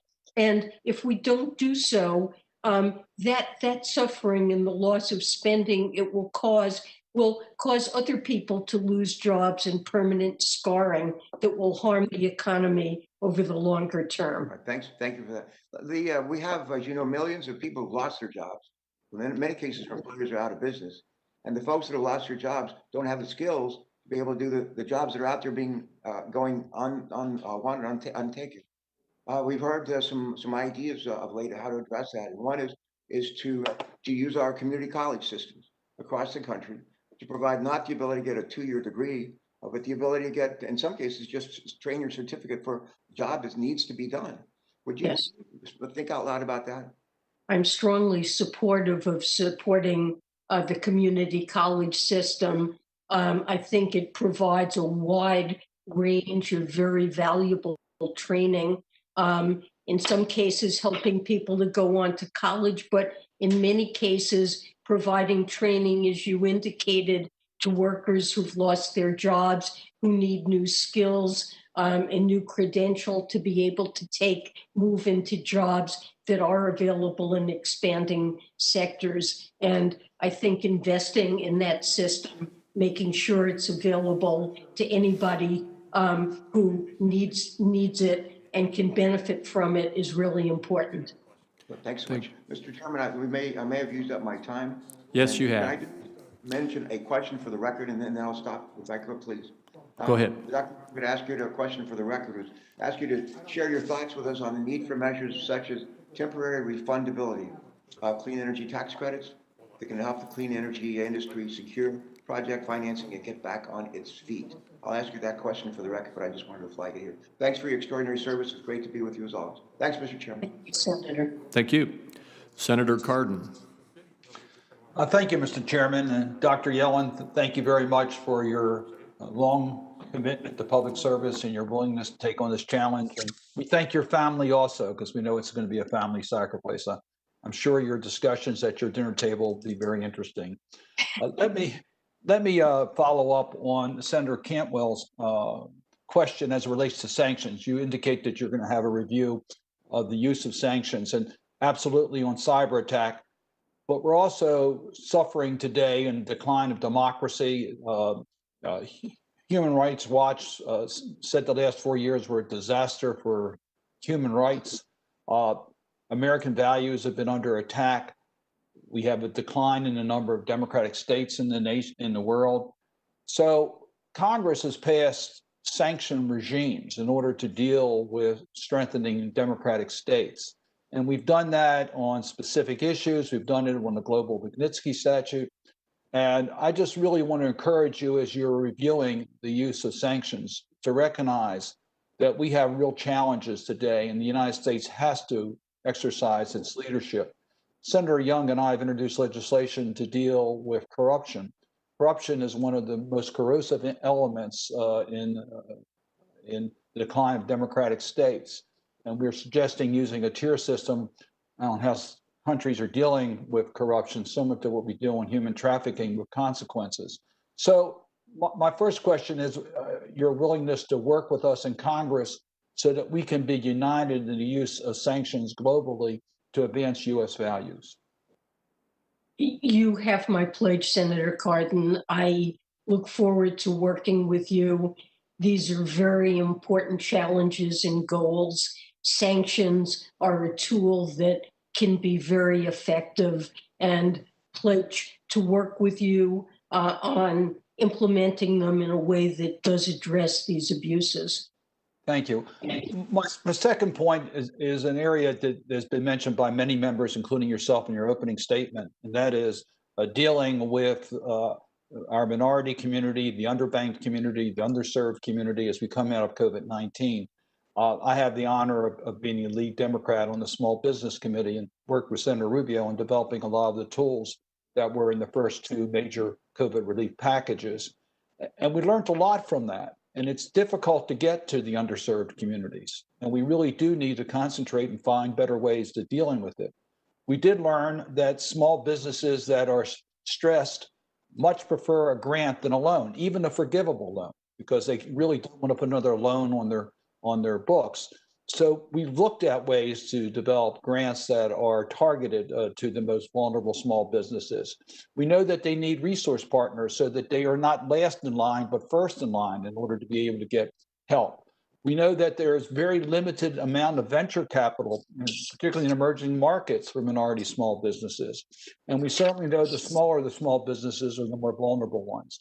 So my plea to you is, as you are developing these packages, please work with us on what we found has worked and what has not worked, so we can really help the most vulnerable of our small businesses, our most vulnerable of our communities, as we look for tools to help those communities that are targeted to provide the relief to communities that have been left out for way too long. Senator, I pledge to work with you closely on that. This is a very high priority objective of President-elect Biden. The proposal that he put forward last Thursday does contain funding for additional grants to these very hard-hit businesses, and also funds a small business opportunity fund that would be able to be leveraged, enable various state and nonprofit programs to leverage a large volume of lending to businesses that have been hard hit and that have opportunities. But we will look for ways to target it and work with you closely to understand what's best. I thank you for that. And my last question deals with the lack of retirement security for Americans. Before COVID-19, we were not doing what we needed to do. As a result of COVID-19, more and more households are not saving anything for retirement today. We've passed some legislation in the past, the Secure Act. I've worked with Senator Portman on bipartisan legislation. We're working on bipartisan legislation in this Congress. I would just urge you to be an active partner with us in how we can increase retirement security options for workers in this country. I completely agree with the priority that you place on this, Senator Cardin. It's really so many families are not prepared for retirement, haven't been able to save for it. It's a huge problem, and the pandemic is making it worse as hard-hit families are running down their saving. I think in this economy, everyone needs access to a workplace retirement saving plan, and look forward to working with you to address this issue. Thank you very much, and thank you for your willingness to serve. Thank you. Thank you. Senator Cassidy. Hey, Dr. Yellen, nice to see you again. And again, thank you for our conversation before. You used the word targeted multiple times in your response to Senator Cardin. Senator Carper suggested that perhaps the Biden plan could be a little bit more targeted. The extra $1,400 to families, some of whom are working. They've seen no decrease in their income, many of whom actually, and efforts are analysis from the first check that went up $1,200 showed that for many it turned out to be discretionary income, or they put it in savings. And there's some reports that there was more money invested in the stock market. So, since you mentioned targeted, would you view this additional $1,400 stimulus check as a targeted relief? Well, I believe that in the president-elect's proposal, it would go to individuals earning $75,000 or less, or couples earning less than $150,000 or less. Some families presumably don't greatly need the money, but there are many families who are under stress, who people have had to drop out of the labor force, aren't receiving unemployment. Can I ask you on that? I only have 5 minutes. But on the other hand, the unemployment insurance that is going out there would be a very directed relief for those who've had to drop out of the workforce. Totally accept that. But it seems like the $1,400 on top of the unemployment and on top of some of the other, the rent relief, for example, seems to be less targeted. And I go back there because targeted keeps on coming up. Well, it is less targeted, but there are many families that are bearing exceptional financial burdens that are not addressed by unemployment compensation. People who've had to drop out of the labor force because their children are out of school, who simply can't participate because they need to take care of family priorities. Can I interrupt again? Just because I don't mean to be rude, I only have 5 minutes and I only have 2.5. There's also money for education. And I'll note that in the COVID relief package just passed, plus the CARES package, I think we put in a net of $66 billion for education. the total federal outlay is typically only 57 billion. So we've actually over 100% of what the schools already get. Again, if we're looking at what is targeted, although I'm sure there's always somebody who has need, it seems as if that need would have been met with an over 100% increased subsidy to those schools. I'll just mention that. Let me ask you a couple more things. The previous administration considered issuing 50-year bonds to take advantage of the low interest rates and to retire some of the shorter term bonds. Is that something that you would consider? Because I think they decided against, but I'm just wondering what your appetite would be, what you think this administration's appetite would be for that. Well, there is an advantage to funding the debt, especially when interest rates are very low, by issuing long-term debt. And I would be very pleased to take a look at this issue, examine what the market would be like for bonds of that maturity, and interested in hearing your thoughts on this issue and working with you on that. Then let me also ask about infrastructure, because that may involve borrowing. And infrastructure, clearly the problem of the big package has been, how do we finance? Now, if we spend roughly $450 billion on increased stimulus checks, well, intuitively, that's going to take away some of the appetite for more deficit spending for an infrastructure package. But obviously, putting Americans back to work with an infrastructure program would be very beneficial for Americans. I'll just say that editorially, it does seem as if there's only going to be a certain limit for borrowing if we don't have a source of revenue to pay for it. Let me go back to the infrastructure. What thoughts do you have on infrastructure, and is this one of the programs that you think the Biden administration would be considering not raising revenue for, but rather just borrowing in order to pay for, to get the economic benefit? Well, I think so. Let me just say that President-elect Biden has proposed an ambitious Build Back Better program that involves infrastructure. It involves clean energy, investing in manufacturing, R&D, training, and we've yet to decide exactly how that should be financed. Remember that companies often borrow to invest in projects that have sufficiently high returns that there is a net benefit. And there are at least some investment programs for the public sector that have been shown to have extremely high returns, where I think one could argue for borrowing to finance them. But that's something we will have to look at carefully, the financing of those programs. Thank you very much. I yield back. Thank you. Thank you, Senator Cassidy. And to all of the senators, we have a limited time available in this room. We still have time to get through all the questions, but I'm going to ask all the members to please pay very close attention to the clock. With that, we go next to Senator Brown. Thank you, Mr. Chairman. Dr. Yellen, welcome. I'm looking forward to working with you to make the World War II level investment we need to defeat the pandemic and build a better economy that honors the dignity of all work. Last week, on the way out the door, the current Treasury Secretary rushed through an agreement with the Federal Housing Finance Agency that locks in big changes to the GSEs, leaving you to deal with consequences. In the Banking and Housing Committee, I've laid out a path for reforming our housing finance system. I look forward to working with you on these principles and on implementing the $25 billion emergency rental assistance program we passed last month. We also need to make sure that IRS is enforcing our tax code in a fair way.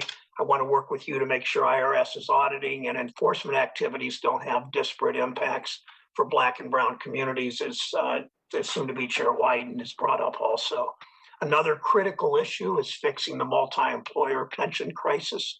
There are over 1 million Americans relying on us to save the pension that they've already earned. I'm glad Senator Stabenow raised that earlier. I look forward to working with her and with you to address this problem, which gets worse by the month. Many of us also are excited that the president-elect included expansion of the earned income child tax credit, and the child tax credit in the rescue plan, especially the refundability of it. That's going to make a huge difference in the lives of so many families. I thank my colleague, Senator Bennett, for his partnership on this, for the first time ever, and we've talked about this, we can give families the option to put their CTC checks, to get their CTC checks monthly.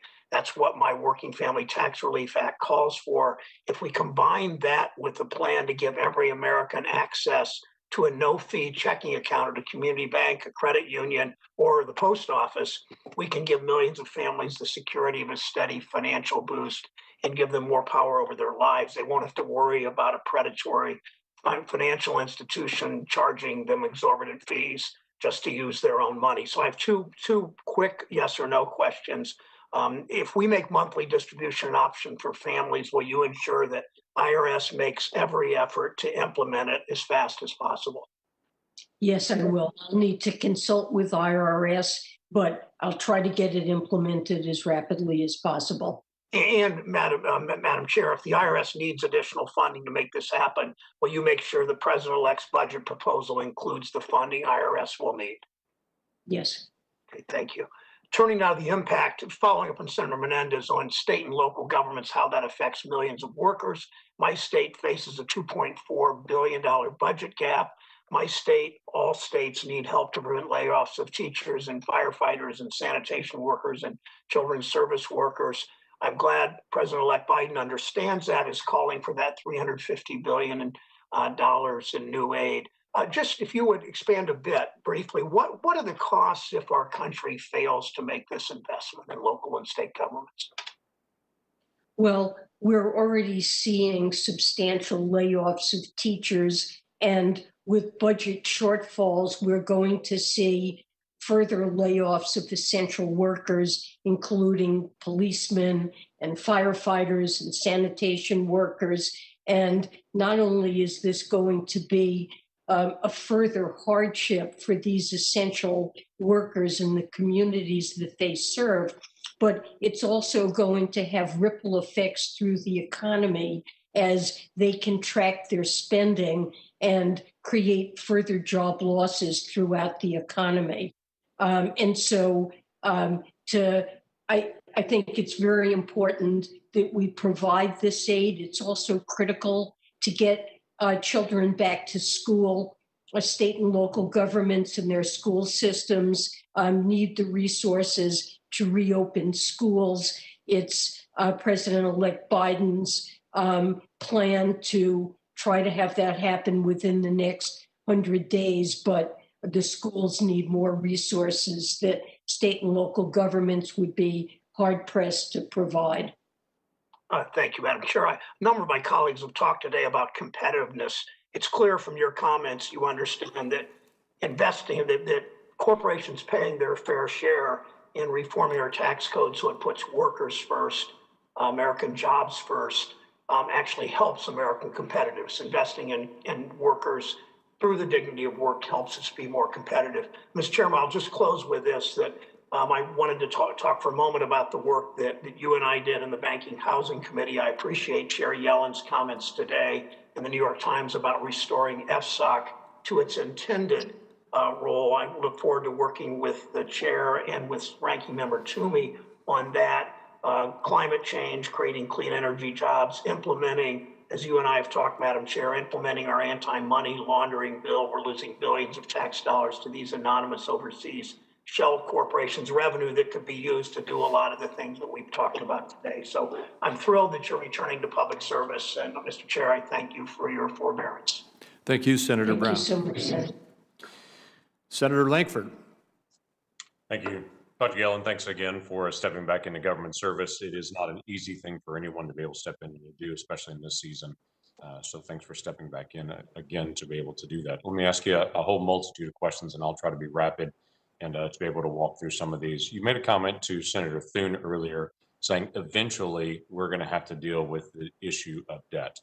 What is kind of the warning sign that you look for?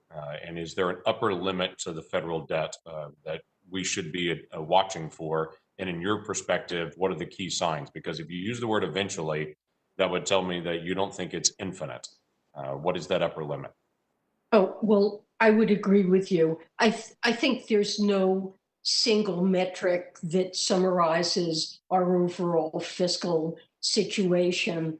But one metric that I do think is useful to keep in mind is the interest burden of the debt. What share of our economy of GDP is going to pay interest on the debt? The higher that gets, the more we find we have to use tax revenue just to pay the interest on the debt. And eventually that can lead to having to curtail other services, other spending, or eventually lead to runaway debt accumulation. That would be an unsustainable path.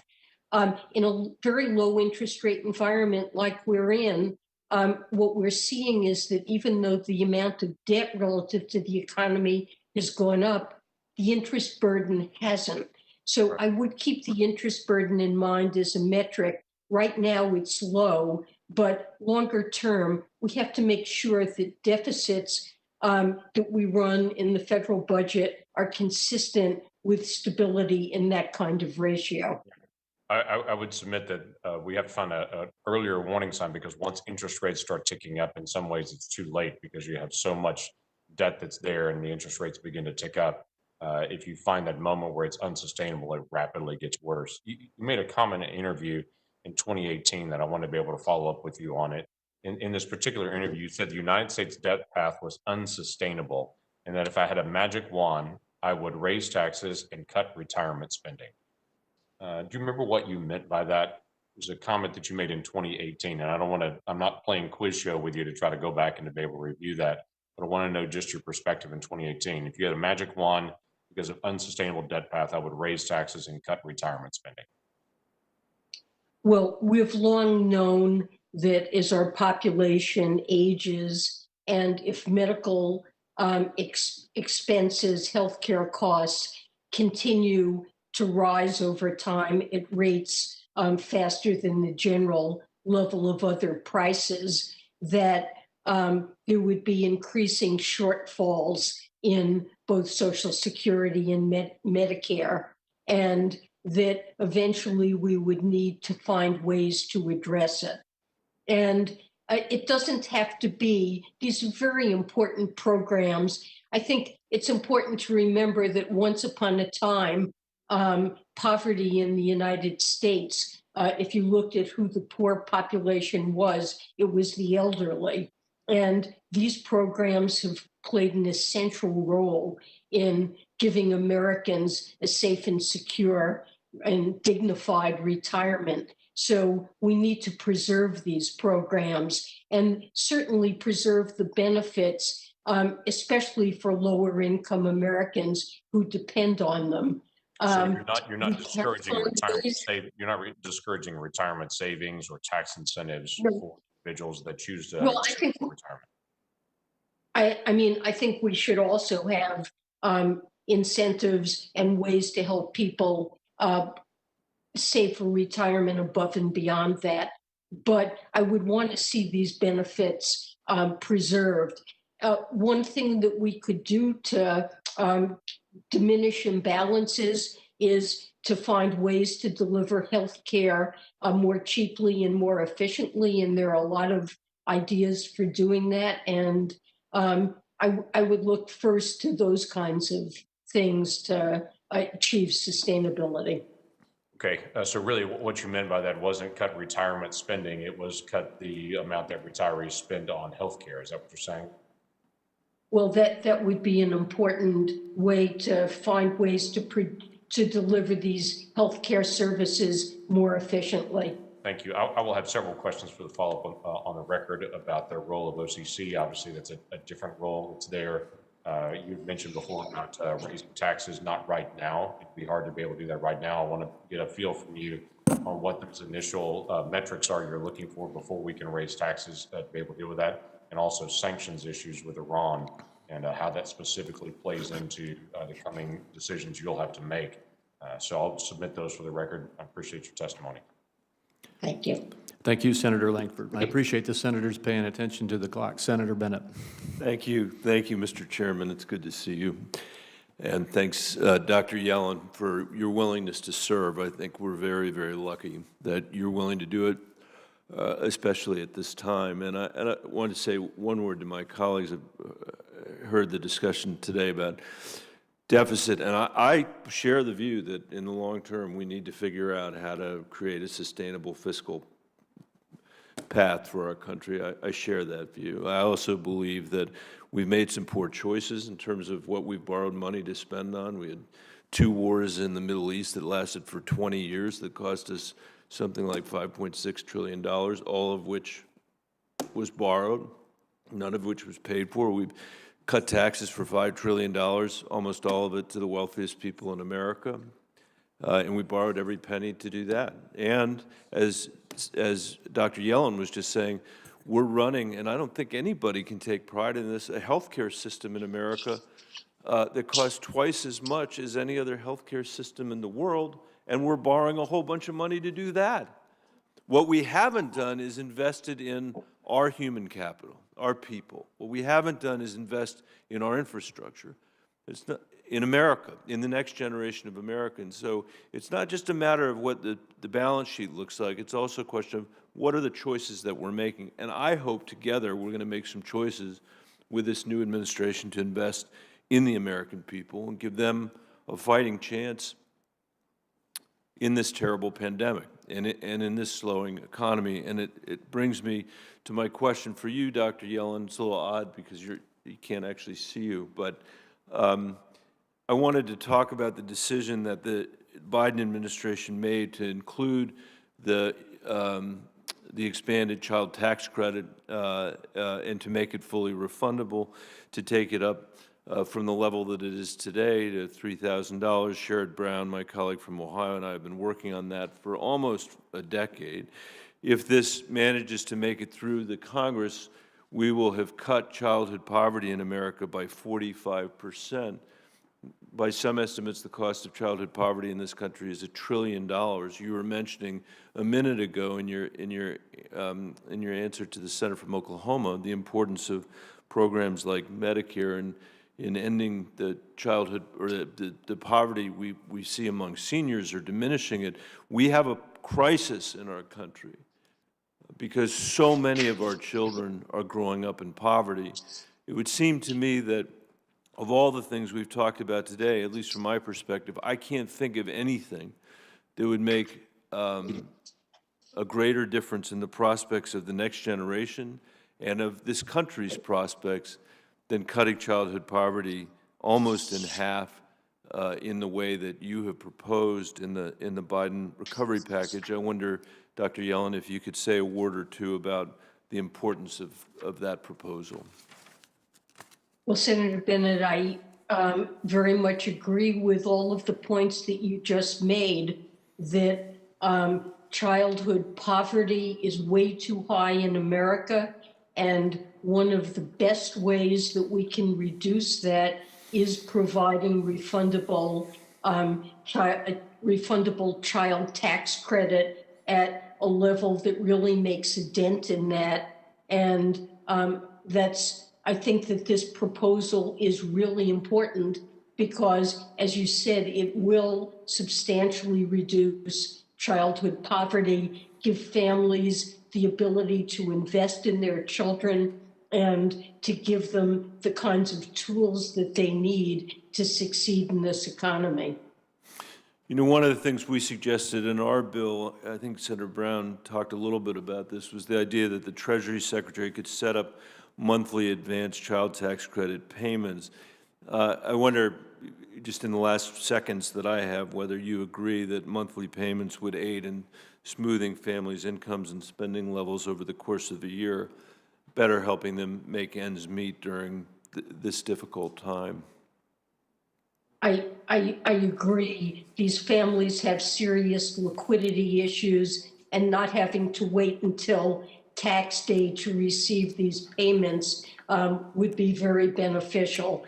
So I would certainly explore with the IRS if it's possible to make these available in advance on a monthly basis. Great. Well, we look forward to working with you on that. I'm out of time, Mr. Chairman. Thank you. Thank you, Senator. Senator Daines. Thank you, Mr. Chairman. And thank you, Dr. Yellen, for being here today. I look forward to meeting with you one-on-one later this week as well. Before the pandemic, we had a booming economy. The national unemployment rate was 3.5%, lowest level we've seen in 50 years. Wages were growing for workers across the board. In fact, importantly, the wages for lower-income Americans were finally growing faster than those for high-income earners. And I believe this is due in no small part to the impact of the Tax Cuts and Jobs Act, which was signed into law in December of 2017. I am concerned by President-elect Biden's plans to increase taxes. I think that raising taxes in general is not a good idea, but particularly in the middle of a pandemic, it will be very harmful for growth. We think about Montana. In our state, 99% of our businesses are small businesses. And our small businesses, these mom and pop shops across our state, every corner, they've been hit hard by the pandemic. And this targeted relief has helped some, but the last thing we should be doing, in my opinion, is raising taxes. Not ever, in fact, but especially not during or after a pandemic. Dr. Yellen, I'd like to get your thoughts on this topic. Do you agree that raising taxes while the economy is still recovering from the pandemic is a bad idea? Well, Senator, the focus right now is on providing relief and on helping families keep a roof over their head and food on the table, and not on raising taxes. But longer term, I think it's important to, the Biden program of Build Back Better, investing in people, investing in infrastructure, investing in research and development, in manufacturing and things that will create good jobs and make our economy more productive. We need to think about taxes in the context of a package that aims to do those things. And to the extent that financing is required for these very valuable investments, I believe it should be come in a fair way. Taxes collections relative to the economy have declined over time, and although the corporate tax cuts, I think, did improve the competitiveness of American businesses, and President-elect Biden is not proposing to raise the corporate tax to the level before that act, it's very important that corporations and wealthy individuals pay their fair share. And the proposals that he will make will be in the context of an overall package that's very beneficial to the economy. And I think working in the context of the OECD negotiations on global taxation, we have much greater leverage to keep our firms, American firms, competitive if we avoid a race to the bottom in corporate taxation globally.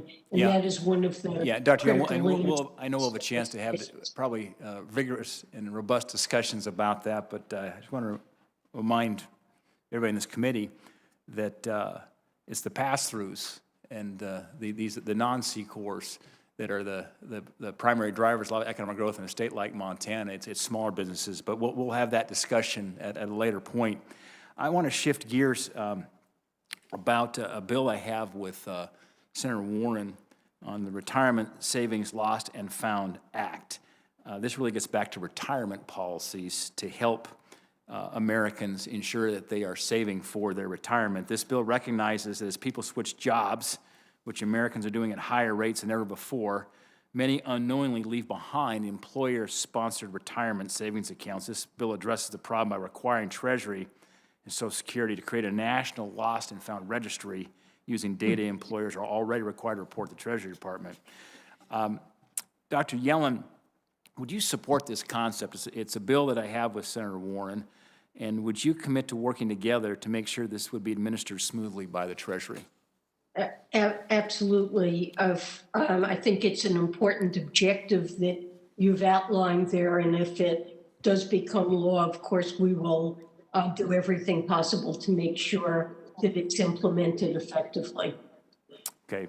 Dr. Yellen, I'm out of time. Thank you for your answers. Thank you. Senator Casey. Thank you, Mr. Chairman. Dr. Yellen, thanks for to serve the American people again, and for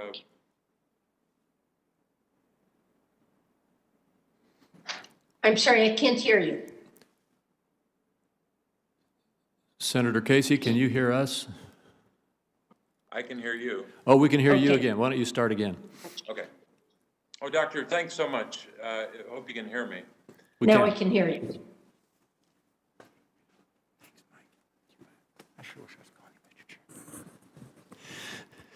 Senator Casey, we can't hear you anymore. Can you hear us?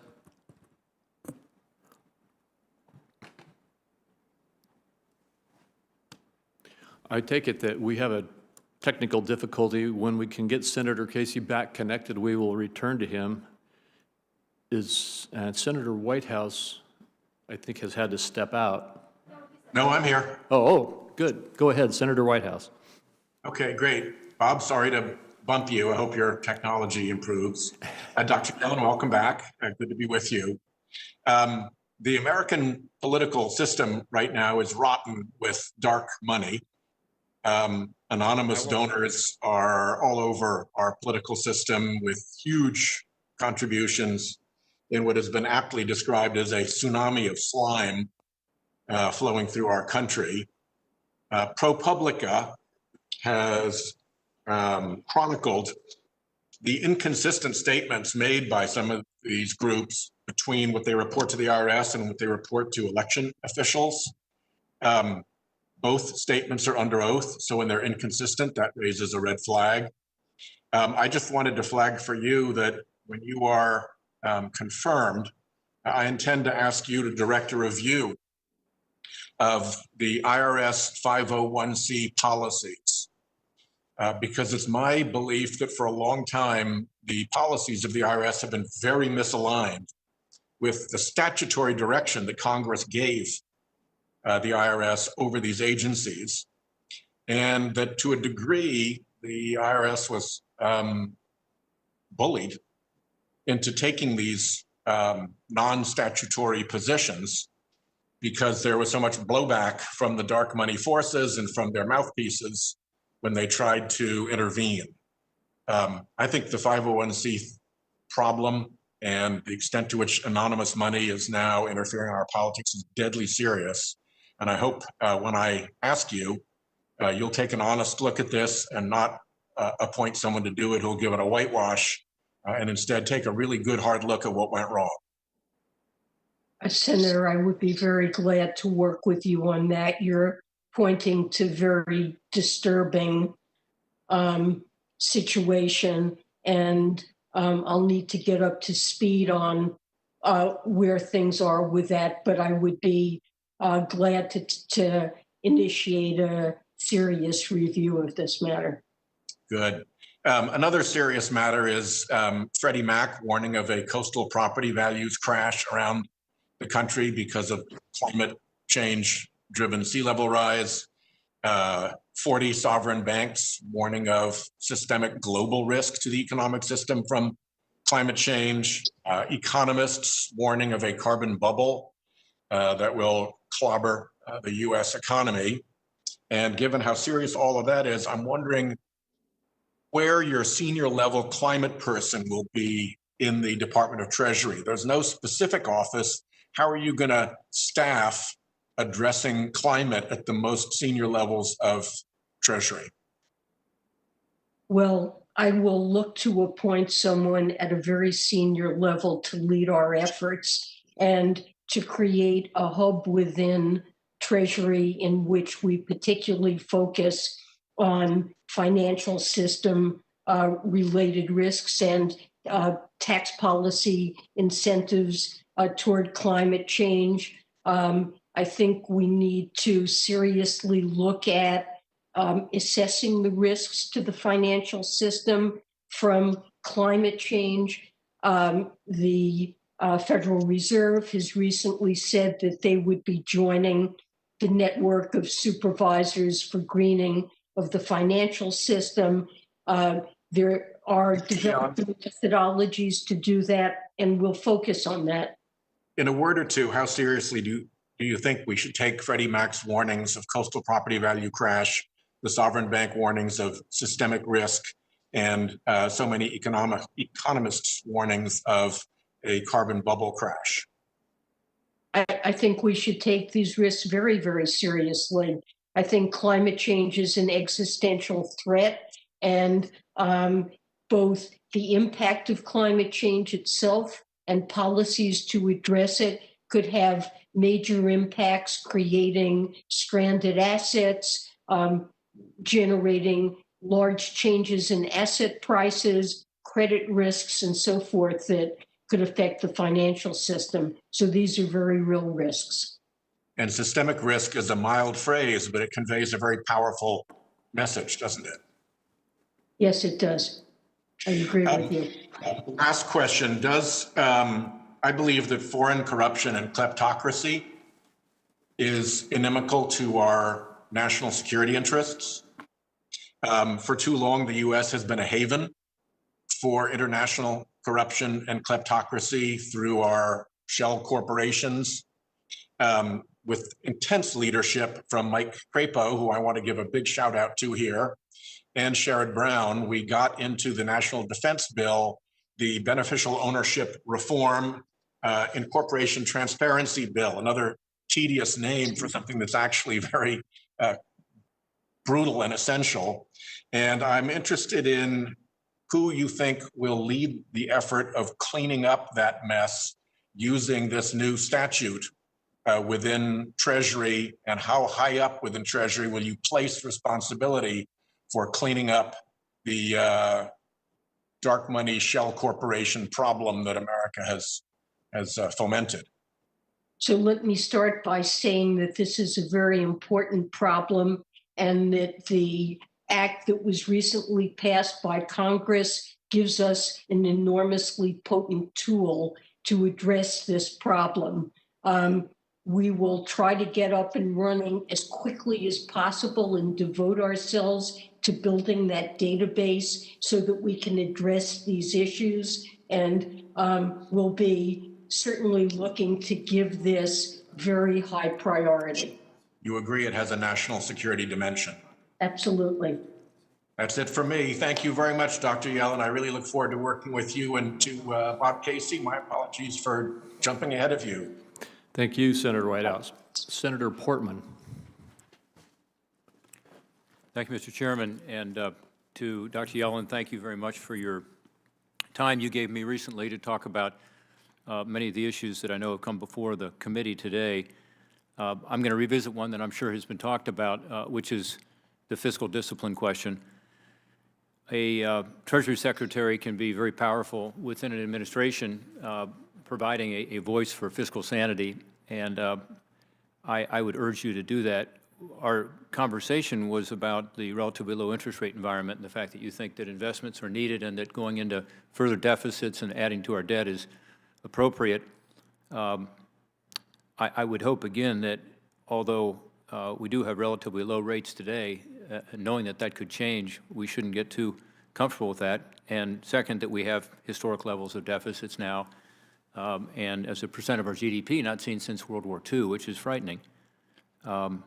One quick story, when I was OMB director under the Bush administration, this is a long time ago, 14 years ago, I wanted to propose a balanced budget over 5 years, and there was the ability to do that. Only 14 years ago, think about that, a balanced budget, not over 10 years, but over 5 years in the budget. There was quite a debate in the administration at the time, and frankly, I think I was on the losing end of it until somebody weighed in, and that was Hank Paulson, who was then Secretary of the Treasury. And I always be grateful for him for that. I think it was the right thing to do. At least it showed that we could get to a balanced budget by making some tough decisions. And the Treasury Secretary obviously was someone who people were listening to from an economic point of view. So with that, I don't know that I've posed a question, but I would love to hear your response to what you see as your responsibility to be a voice of fiscal sanity within the administration. I completely agree with you, Senator Portman, that the Treasury Secretary has to be a voice for fiscal sanity, and I pledge to do that. Our finances need to be on a sustainable long-run course, and that's very important for us to focus on. I pledge to do that. Right now, short term, I feel that we can't afford what it takes to get the economy back on its feet, to get us through the pandemic, and to relieve the burdens that it's placing on households and small businesses. And research from other countries suggests that often spending money to address a weak economy ends up creating a lower debt burden in the long run than failing to provide that support. So that will be my focus in the short run, is getting the economy back on its feet. But longer run, there are challenges in achieving fiscal sustainability. We have to make sure ultimately the deficits that we run, if we do that, are consistent with fiscal sustainability. The world has changed. I believe the future is likely to bring low interest rates for a long time, but of course it is a risk that interest rates can rise, and we need to consider that risk as well in crafting a sustainable and responsible policy. Thank you. I will look forward to working with you on coming up with ways to deal with that long-term structural deficit, because we all know about it. We all know it's there. It's the mandatory spending side of the ledger. And I've talked to you about this in our conversation privately, but I do look forward to working with you on that. The Tax Cuts and Jobs Act was passed in 2017, and the resulting economic improvements were dramatic. We had, as of February, as I recall, 16 straight months of wage gains of 3% or more before COVID hit. Unbelievable. We had poverty rates at record levels since poverty rate began to be measured back in the 1950s. We'd never had a rate as low as we had going into the pandemic. And obviously unemployment was low, historically low for many groups, including blacks, Hispanics, and others. So this is, this is a good thing. We had an opportunity economy that many of us talk about, but it actually was happening. And I think a lot of it was because of the investment that businesses were making, small and large alike, because of the tax reform that really made it more advantageous to invest in America, $482 billion in equipment, buildings, and most importantly to me, employees by U.S. businesses during this time period after the 2017 bill and before the pandemic hit. Let me ask you, if I could, about one part of that, and that is the corporate rate. My understanding is that President-elect Biden has talked about raising the corporate rate and also raising the amount of taxes that one would pay for global income, both of which I think are going to result in less investment in the United States. And the whole reason we lowered the rate was to be sure we were more or less competitive with the rest of the developed world. Our rate is still, frankly, when you include the state income tax, higher than the average, but it's about at the average, whereas before we had the highest rate among all the developed countries. And you know, what people were doing is investing overseas, not in America. And we were losing jobs, we were losing businesses, companies were inverting, we're losing investment, and much of that has started to come back. It's been a good thing. The bill introduced a concept of not just lower rates, but also this global intangible low-taxed income, the GILTI regime, which is very complicated, but basically it's anti-base erosion, meaning that it effectively acts like a minimum tax on foreign earnings of U.S. companies. Prior to that, companies could just defer their taxes forever because our rates were so high, people deferred and deferred and deferred. Now they have to pay it, and it's, you know, it is kind of a minimum tax. The high U.S. tax rate we had before made the deferral necessary, but it also caused this lockout of foreign earnings as a barrier to U.S. investment. Again, created incentives for acquisitions of U.S. companies by foreign companies so they could get a better deal. So we both lowered the rate and eliminated deferral. As a result, we've created a more level playing field. I just am worried about these proposals to both increase the corporate tax and to double the rate, as I understand it, on GILTI, on this minimum tax from 10.5% to 21%. It would put us again in a non-competitive situation relative to our OECD trading partners. And you know, the OECD right now is considering a global minimum tax rate of 12.5%. So they're going the opposite way because they get it. This creates more jobs in their countries.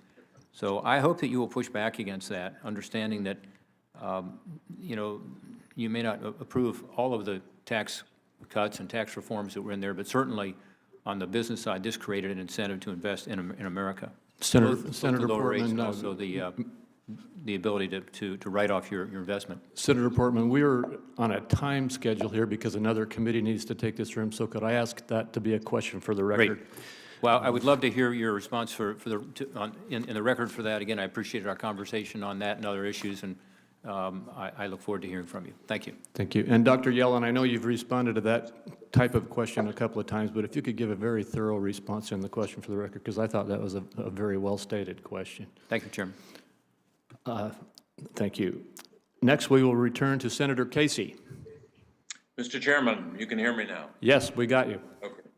Thanks. Dr. Yellen, thank you for your willingness to serve the American people again. We're grateful for that. I wanted to focus my questions, maybe two broad questions, mostly on children, but they'll touch on other issues as well. First of all, the role of both child care and early childhood education, so-called early care and learning, the importance of that to the economy and in particular to the labor force participation by women, which we know is a major challenge we have. The pandemic has exposed the importance of caregiving on our economy, those who care for and support children, who support and care for seniors and people with disabilities. We're seeing more clearly now probably than ever the importance of quality, affordable care for those Americans and the connection between that care and our economy. In President-elect Biden's American Rescue Plan, he included a provision very close to my bill, the Child Independent Care Tax Credit, the expansion of that. And so I just wanted to ask you about both the question of child care and the care economy as an economic imperative to the country. If you could discuss both your ability to elevate this issue, both as it relates to COVID-19, as well as the importance in terms of the short and long-term competitiveness of our economy. Well, thank you for that question, Senator. I feel this is a really critical area, both because of the pandemic and longer term. The availability of childcare and paid leave greatly affects the ability of women to participate in the labor force. And once upon a time, we had one of the highest labor force participation rates for women of any developed country, and that has really changed, and we no longer are anywhere near the top. And where we stand out is that the United States does much less on the front of childcare and paid leave than most other developed economies. And I agree, for the competitiveness of our economy and wanting women to be able to participate, it's really critical to address those shortages. And it's been more than evident in the pandemic. It's women who have suffered a disproportionate loss in jobs, who have a disproportionate burden of caring for children who are out of school, and for relatives who are ill and need help. And it's really impacted them mightily, and because of lack of these supports. Well, I appreciate that because it's I think very much apparent now because of the pandemic about how important those programs are and those strategies are for caregiving. My last question before my time runs out, Dr. Yellen, is about kid savings accounts. This has been an idea that's been around, proposed over the last 20 years. I've worked with Senator Wyden on the Young American Savers Act. It's a measure that I proposed, a similar measure in the debate on the 2017 tax bill. The Democrats all voted for it. I think it's time finally to enact kid savings accounts to support equity building for our nation's kids, so we can also at the same time support emergency savings for their parents. Could you discuss briefly, and I know we only have less than a minute left, the role of asset building in securing the middle class? Well, just very briefly, Senator, I certainly agree that assets are utterly essential for people in dealing with an emergency. It's shocking that such a large fraction of Americans wouldn't have $400 to deal with an emergency. And it's necessary for home ownership, for business formation, for saving. And we have huge wealth disparities, even greater than income disparities. And the racial wealth gap has also worsened over time. So looking for strategies to address that gap and promote asset building, I think should be very much the forefront of policy. Well, Dr. Yellen, thanks so much. Good luck in your confirmation. I'll have some other questions for the record. Thank you, Mr. Chairman. Thank you, Senator. Thank you, Senator Gacy. Senator Hassan. Well, thank you, Mr. Chair and Ranking Member Wyden, for holding this important hearing and doing it today.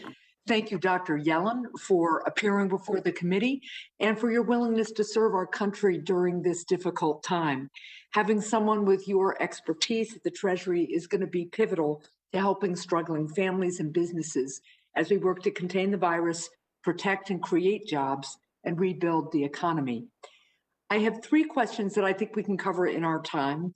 As we discussed when we met earlier this month, Dr. Yellen, I am working on a bipartisan effort with Senator Young to expand the research and development tax credit for small businesses.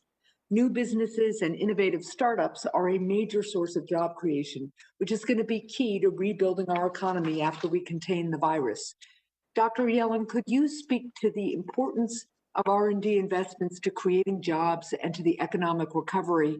And at the Treasury, will you work with us to explore ways to support R&D through the tax code? Thank you, Senator. Certainly, I look forward to working with you. This is a very important matter. R&D is essential to innovation and to the growth of our economy. It's made a huge contribution.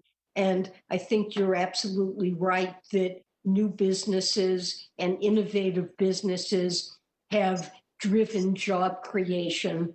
So finding ways to support R&D investments and including by smaller new businesses is something I'd look forward to working with you on. Well, thank you, Dr. Yellen. As we continue to assist struggling businesses to keep their employees on payroll, we also need to strengthen support for the risk takers and innovators who create new jobs and help us grow the economy.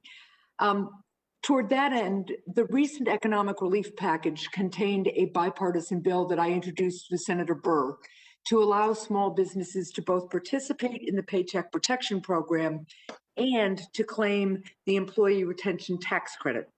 Unfortunately, according to the National Federation of Independent Businesses, one of the supporters of our bill, many small businesses remain unaware that they can receive upfront payments of the Employee Retention Credit to help keep workers on payroll and cover employee health care costs.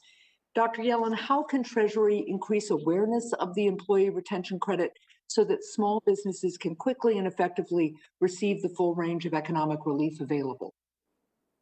Well, Senator, first let me say that I think allowing these businesses to utilize both PPP and the employee retention credit was a very worthwhile innovation and should really help a lot of businesses. So we want to make sure that they know about it.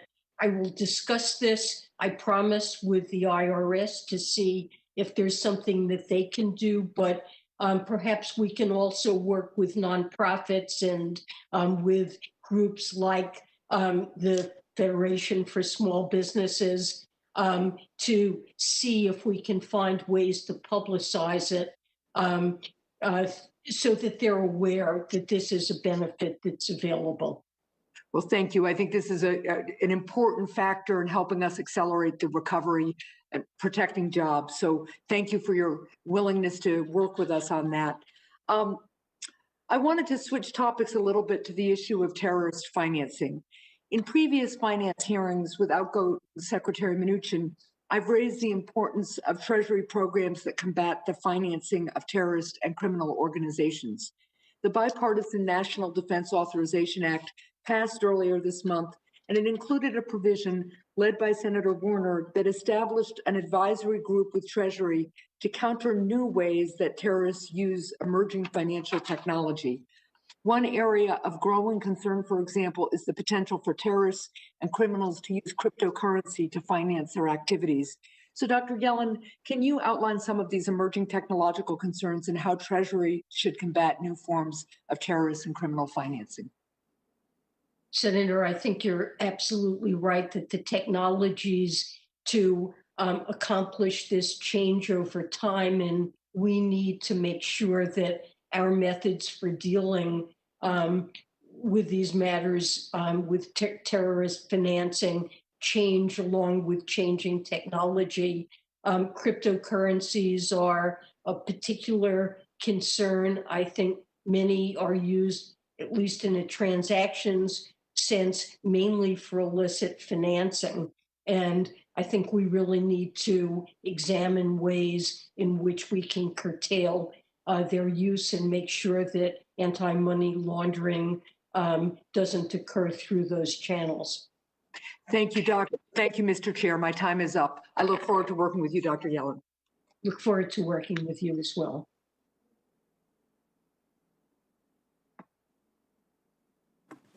Thank you. And next is Senator Cortez Masto. Senator Crapo. Thank you, Mr. Chairman. Senator Crapo, with leave from my colleague for Nevada and in no way taking from her time, I'd just like to take maybe 90 seconds to describe where I think we are with respect to the Yellen nomination. I hope that'll be acceptable to my colleague from Nevada. Be very quick, and this does not come off her time. Yes, please. So the majority and the minority have been talking, and we now have an agreement that finance members, Senate finance members, will have their questions in for the nominee tomorrow. Yeah, close of business tomorrow. Close of business tomorrow. So my hope would be, Senator Crapo, that we could have Chair Yellen on the floor of the United States Senate on Thursday. And obviously, we're taking it a day at a time, and we've made some headway here in the last hour. Deadline for Senate questions. I mean, this is a person who's been confirmed again and again and again and has all these past Treasury secretaries in back of her. So I appreciate the discussions that we've had in the last hour. We've made some progress. I hope she'll be on the floor on Thursday. Thank you. Well, thank you, Senator Wyden. And I will talk with Senator Grassley, and we will work with members on our side to work expeditiously. Thank you. Now, Senator Cortez Masto. Thank you, Mr. Chairman. Dr. Yellen, congratulations. Thank you for the courtesy meeting last week. I'm going to try to keep it brief. It's been a long morning and afternoon for you, and I've thank you so much for your patience, and I enjoyed listening to all of your responses to my colleagues. Two issues: hospitality, and we talked about that, and the other is housing. So let me just talk a little bit about. As you well know, in Nevada, we've been so hard hit. Before the pandemic, the travel and tourism industry was one of the largest sectors of the economy. In 2019, travel generated 1.1 trillion in spending and supported 15.8 million American jobs. But the COVID-19 pandemic has devastated the travel industry more than any other sector of the economy. And according to Oxford Economics, the U.S. lost 510 billion in travel spending and 4.5 million travel jobs in 2020. So my question to you is, what are your recommendations for addressing this hardest hit service sector economy and its workers, like those in Nevada and across the country? Well, Senator Cortez Masto, I'm really aware of just how badly the Nevada economy has been impacted by the pandemic because of the focus on travel, tourism, leisure activities. This is, as you said, the hardest hit sector with the most pain and job loss. And getting this pandemic addressed and over with so people can go back about their lives and travel and enjoy leisure activities, that is top of agenda. And in the meantime, making sure that we support the workers and the businesses that have been so badly affected, giving them the aid they need to get through this, come out the other side, and to help state and local governments in a variety of ways, reopen schools, make sure that you don't have to fire emergency workers because of the budget pressures that your state faces and others. Thank you, Dr. Yellen. But let me be a little bit specific. Last fall, Senator Kramer and I introduced a bipartisan bill. It's the Hospitality and Commerce Job Recovery Act. And what it does is it provides refundable tax credits for businesses and individuals to boost demand for travel once it's safe to travel again. I'm curious, what are your thoughts are? Can tax credits be effective tools to incentivize spending and help certain sectors like the service sector and travel sector recover and the economy turn around? Well, Senator, I'd be glad to take a look at that and work with you and examine the details more fully. I appreciate that. Thank you. As you said in your introduction, you know that the sector, particularly the service sector, has been so disproportionately impacted. We need to continue to provide relief and investments in this sector. So I'm hopeful that you and the Biden administration will work with us moving forward. Housing, I know I have about a minute left. Let me ask you this. And this was an issue. Nevada is literally dealing with an affordable housing crisis that started even before this pandemic. I know it's happening across the country. And we talked a little bit about this. Could you really address how Treasury Department can work with us to, as well as the Biden-Harris administration, to address what we see in affordable housing crisis across the country? It's a huge problem, Senator, and we really need to devise effective ways to work on this and support affordable housing. Things like the low-income housing tax credit, I think, have been very important, and we need to come up with other innovative strategies because this really is a crisis in many parts of the country. Well, I know my colleague, Senator Cantwell, mentioned this to you as well during this hearing. I look forward to working with you as well as the Biden administration to address this issue. Thank you again for your willingness to serve. Thank you, Senator. Appreciate it. Thank you, Senator Cortez Masto. Senator Young. Dr. Yellen, it's good to see you again. I enjoyed our visit the other day.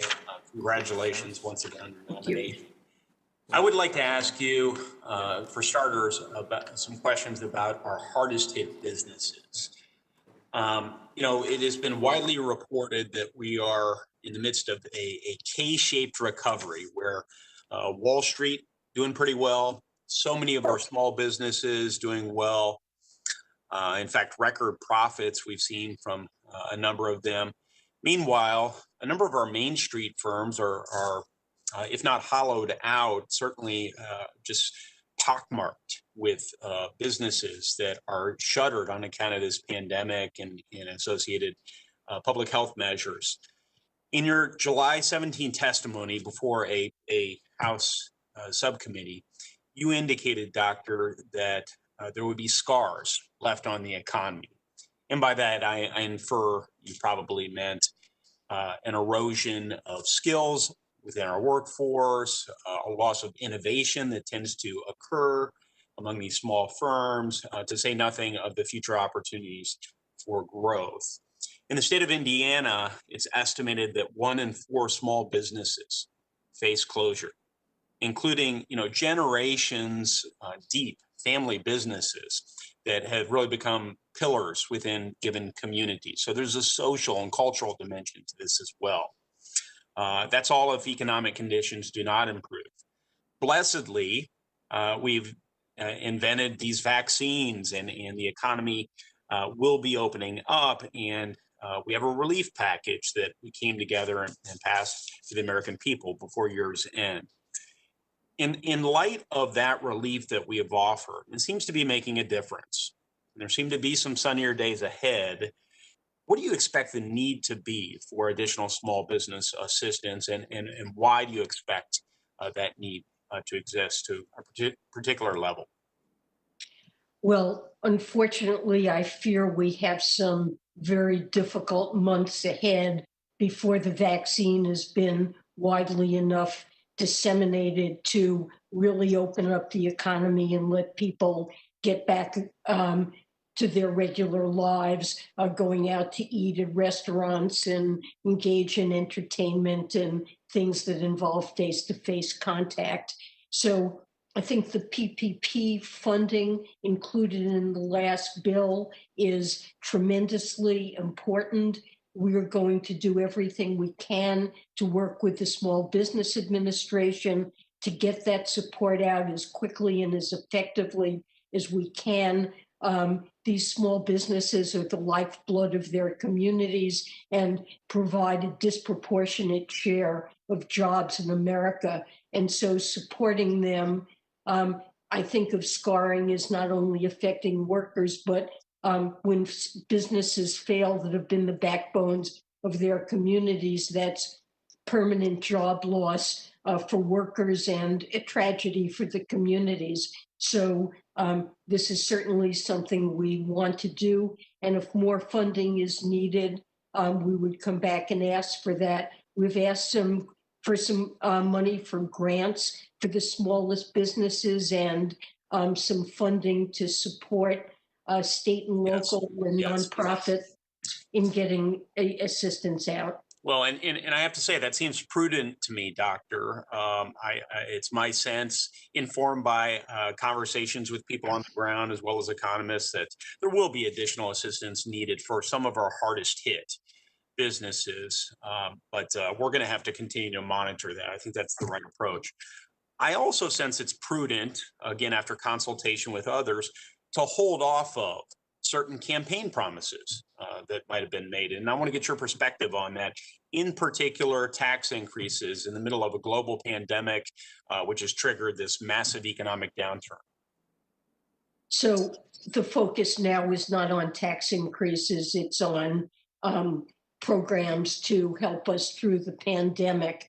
But we also, the president-elect also wants to pursue his Building Back Better agenda to strengthen the economy, make sure that we create good jobs at good wages for workers and invest in infrastructure and our people. And in that context, there may be a need for additional financing. We shouldn't think about tax increases in the abstract. I think anything that is proposed should be focused on corporations and on high-income individuals, and in the context of a larger program. Yes, Doctor. So I won't focus on the abstract. Let me get very particular. Are there any elements of the revenue raising portions of the Build Back Better plan that you believe should be reconsidered? I'm not sure what you have in mind. There have been a few things that have been specified, but probably not a complete program. President-elect Biden has proposed increasing the corporate tax and making American companies that offshore jobs, reducing those incentives. And in doing that, I think worrying about the competitiveness of American business, would propose to do this in the context of global agreements on corporate minimum taxes. I'm grateful for the answer. I'll have to probably submit some follow-up questions for the record pertaining to the loss of jobs. Should companies invert, that is, send their headquarters overseas with seeking lower corporate tax rates, which was one of the reasons that the rate was lowered initially, but nonetheless. We need to avoid that for sure. Yes. Oh, good. We agree on that as a matter of principle. You and I discussed my proposal with Senator Bennett to create a long-term working capital loan program for our hardest hit businesses. It's called the Restart Act. 60 bipartisan co-sponsors were earned here in the United States Senate, roughly 180 in the House of Representatives, and thousands of small businesses in Indiana and across the country were supportive of this. To the extent we need additional small business relief, and you've indicated we might, is this something that you might work with me and Senator Bennett to try and perfect and perhaps implement in a bipartisan way? Absolutely. I would look forward to working with you on that. Thank you so much. Thank you, Senator Young. Senator Sass. Thank you, Mr. Chairman. Dr. Yellen, congratulations on your nomination. Obviously an important capstone to a very distinguished career. I want to focus on a set of topics that involve the national security equities of the Treasury Department more than some of the topics of the last couple of questions. It is my view that whenever the Senate is fulfilling our advice and consent obligations with regard to any senior position that has national security equities, one of our obligations is to make sure that the nominee in question regards herself or himself as having a national security portfolio. And secondarily, I think it's clear that there is a bipartisan consensus in the Senate now. I come to you having just been in an Intelligence Committee hearing first open and then closed.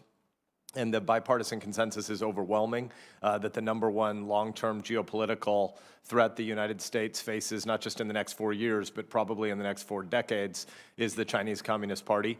So I want to ask you 2 questions about that first. Dr. Yellen, do you believe that the Secretary of the Treasury is a national security position in the President's cabinet? Absolutely. I think Treasury, along with rest of the administration, needs to stay laser focused on that. We have many tools that are implemented through Treasury to address national security concerns. The Treasury leads the CFIUS process and have sanctions and enforcement actions that can serve to dismantle financial and support networks of those who seek to do us harm, and certainly leadership of Treasury is important, and it's a priority. Thank you. I'm glad to hear you say that, Dr. Yellen, both the CFIUS point and the portfolio and the sanctions regime. I also, in the past, have chaired the subcommittee of banking that deals with sanctions, and I agree with you that you have a very important and professional staff in that area, and I'm glad to hear that you regard it as a priority. Do you regard the Chinese Communist Party as an existential threat to the United States? Well, I regard China as our most important strategic competitor, and feel it's necessary to devise an administration-wide and multifaceted approach to address the threats that China causes. And certainly we need to target illicit activities that are linked to theft of intellectual property and trade secrets, illegal efforts to acquire critical technologies and sensitive U.S. data, and fentanyl traffic, among other things. Thank you. I agree with your list. In addition, I wonder if you would regard Chairman Xi and his regime as guilty of genocide in Xinjiang at present. I think it's guilty of horrendous human rights abuses, yes. Thank you. I do think the word, not to quibble here, won't make you respond precisely to the word genocide, but I think it is important for us to recognize what has been happening in Xinjiang as a genocide. And so it is not just one issue among many where we can sort of varnish it as merely a geopolitical competitor. Chairman Xi's regime is evil, and they are raping and torturing Uyghur women at present. So I think we need to be well aware of the nature of the regime we're dealing with. Obviously, one of the most important pieces for the purposes of thinking about the future of the U.S. economy is the long-term technology race we face with China. For years, American economic and technological innovation have fueled the CCP's mastery of the digital economy, and then they've gone on to use that mastery of the digital economy to do a parade of horribles, some of which you just listed importantly.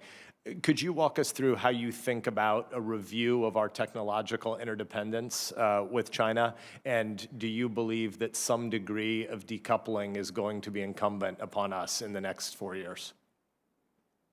Well, I do think that we face a significant competition with China and need to address the subsidies that China's put in place and other policies to erode our technological edge.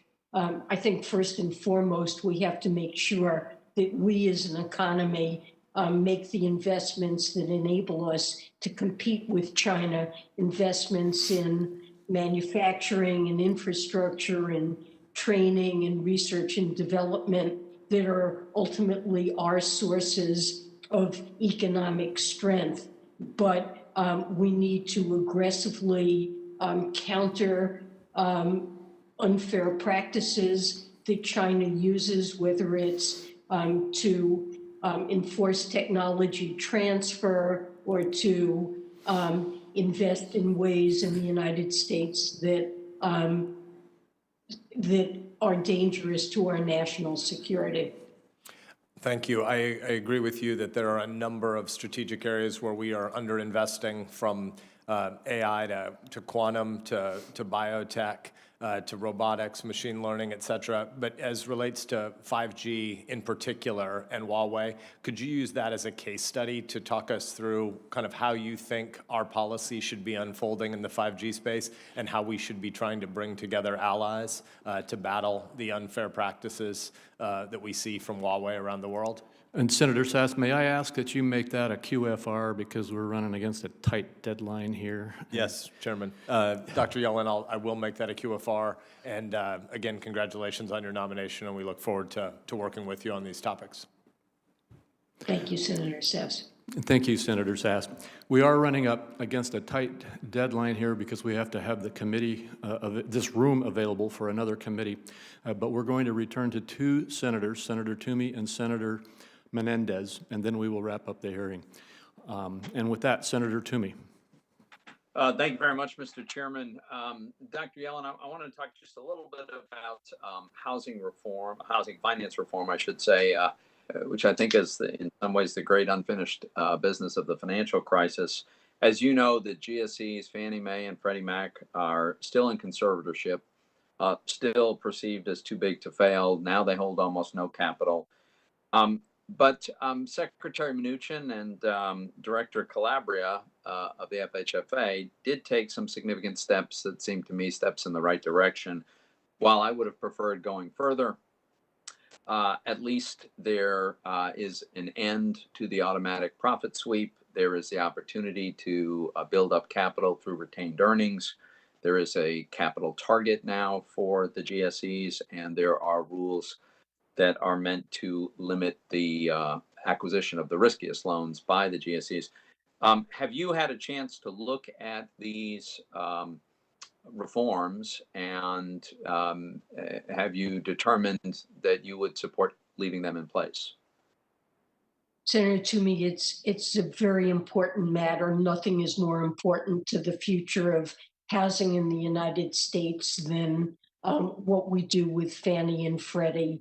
And I need to look carefully at what's been put in place. And ultimately, we need to find a solution that has bipartisan support and to work with Congress to craft an approach. Okay, will you commit to developing and releasing reform principles for both on the regulatory side as well as on the legislative side? We will certainly give priority to studying this issue and coming up with ideas about what should be done. Okay, and just quickly to follow up on the conversation we had the other day about the FSOC designations. You know, one of my concerns has always been that SIFI designations create the expectations of a taxpayer bailout should a problem occur. In a way, it designates the firms that are so designated as too big to fail. Interestingly, certain categories of financial institutions have not been designated, and it occurs to me that certain business models are inherently less of a risk to our financial system. For instance, asset managers that simply hold assets on behalf of investors, as opposed to banks that intermediate credit and transform maturity. So asset managers have not been designated as SIFIs thus far. Do you agree with the decision that's been made not to designate asset managers as SIFIs thus far?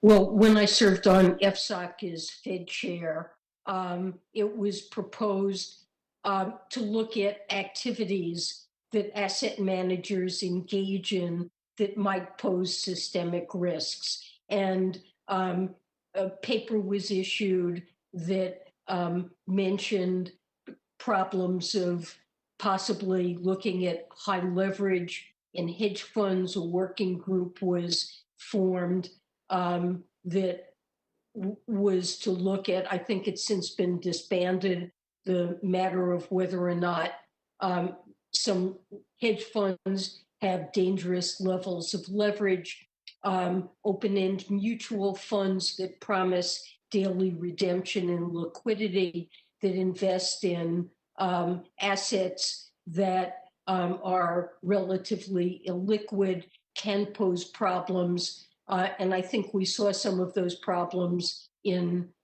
March. I think this is an activities-based approach that FSOC was pursuing, and I thought that was the right approach. So you know, I would hope to look again at some of those approaches. Yeah, and I would just point out the decision was made not to designate them, and I think that was the right decision. And I would point out that the money market funds have been remarkably stable and successful. But I appreciate that and look forward to working with you on these and other issues. Thank you, Mr. Chairman. Thank you, Senator Toomey. And is Senator Menendez back? I'm being told that he has not been able to make it back, and so that will conclude the questioning. Dr. Yellen, you've made it through to the end of the hearing. I know this was a long day for you, and we appreciate the fact that you are willing to serve, that we congratulate you on your nomination. And as you've probably heard in some of the discussion, a number of the senators will want to submit to you questions for the record. Some have already been stated here during the questioning period. Others will be submitted in writing. Those questions for the record are due by close of business tomorrow. And as Senator Wyden indicated, the committee does want to move expeditiously, so we ask you, Dr. Yellen, to please respond to these questions for the record as quickly as possible. We would like some thorough answers to all of these questions, but please respond to these as quickly as possible. And with that, again, Dr. Yellen, thank you so much for being here with us today, and this hearing is concluded.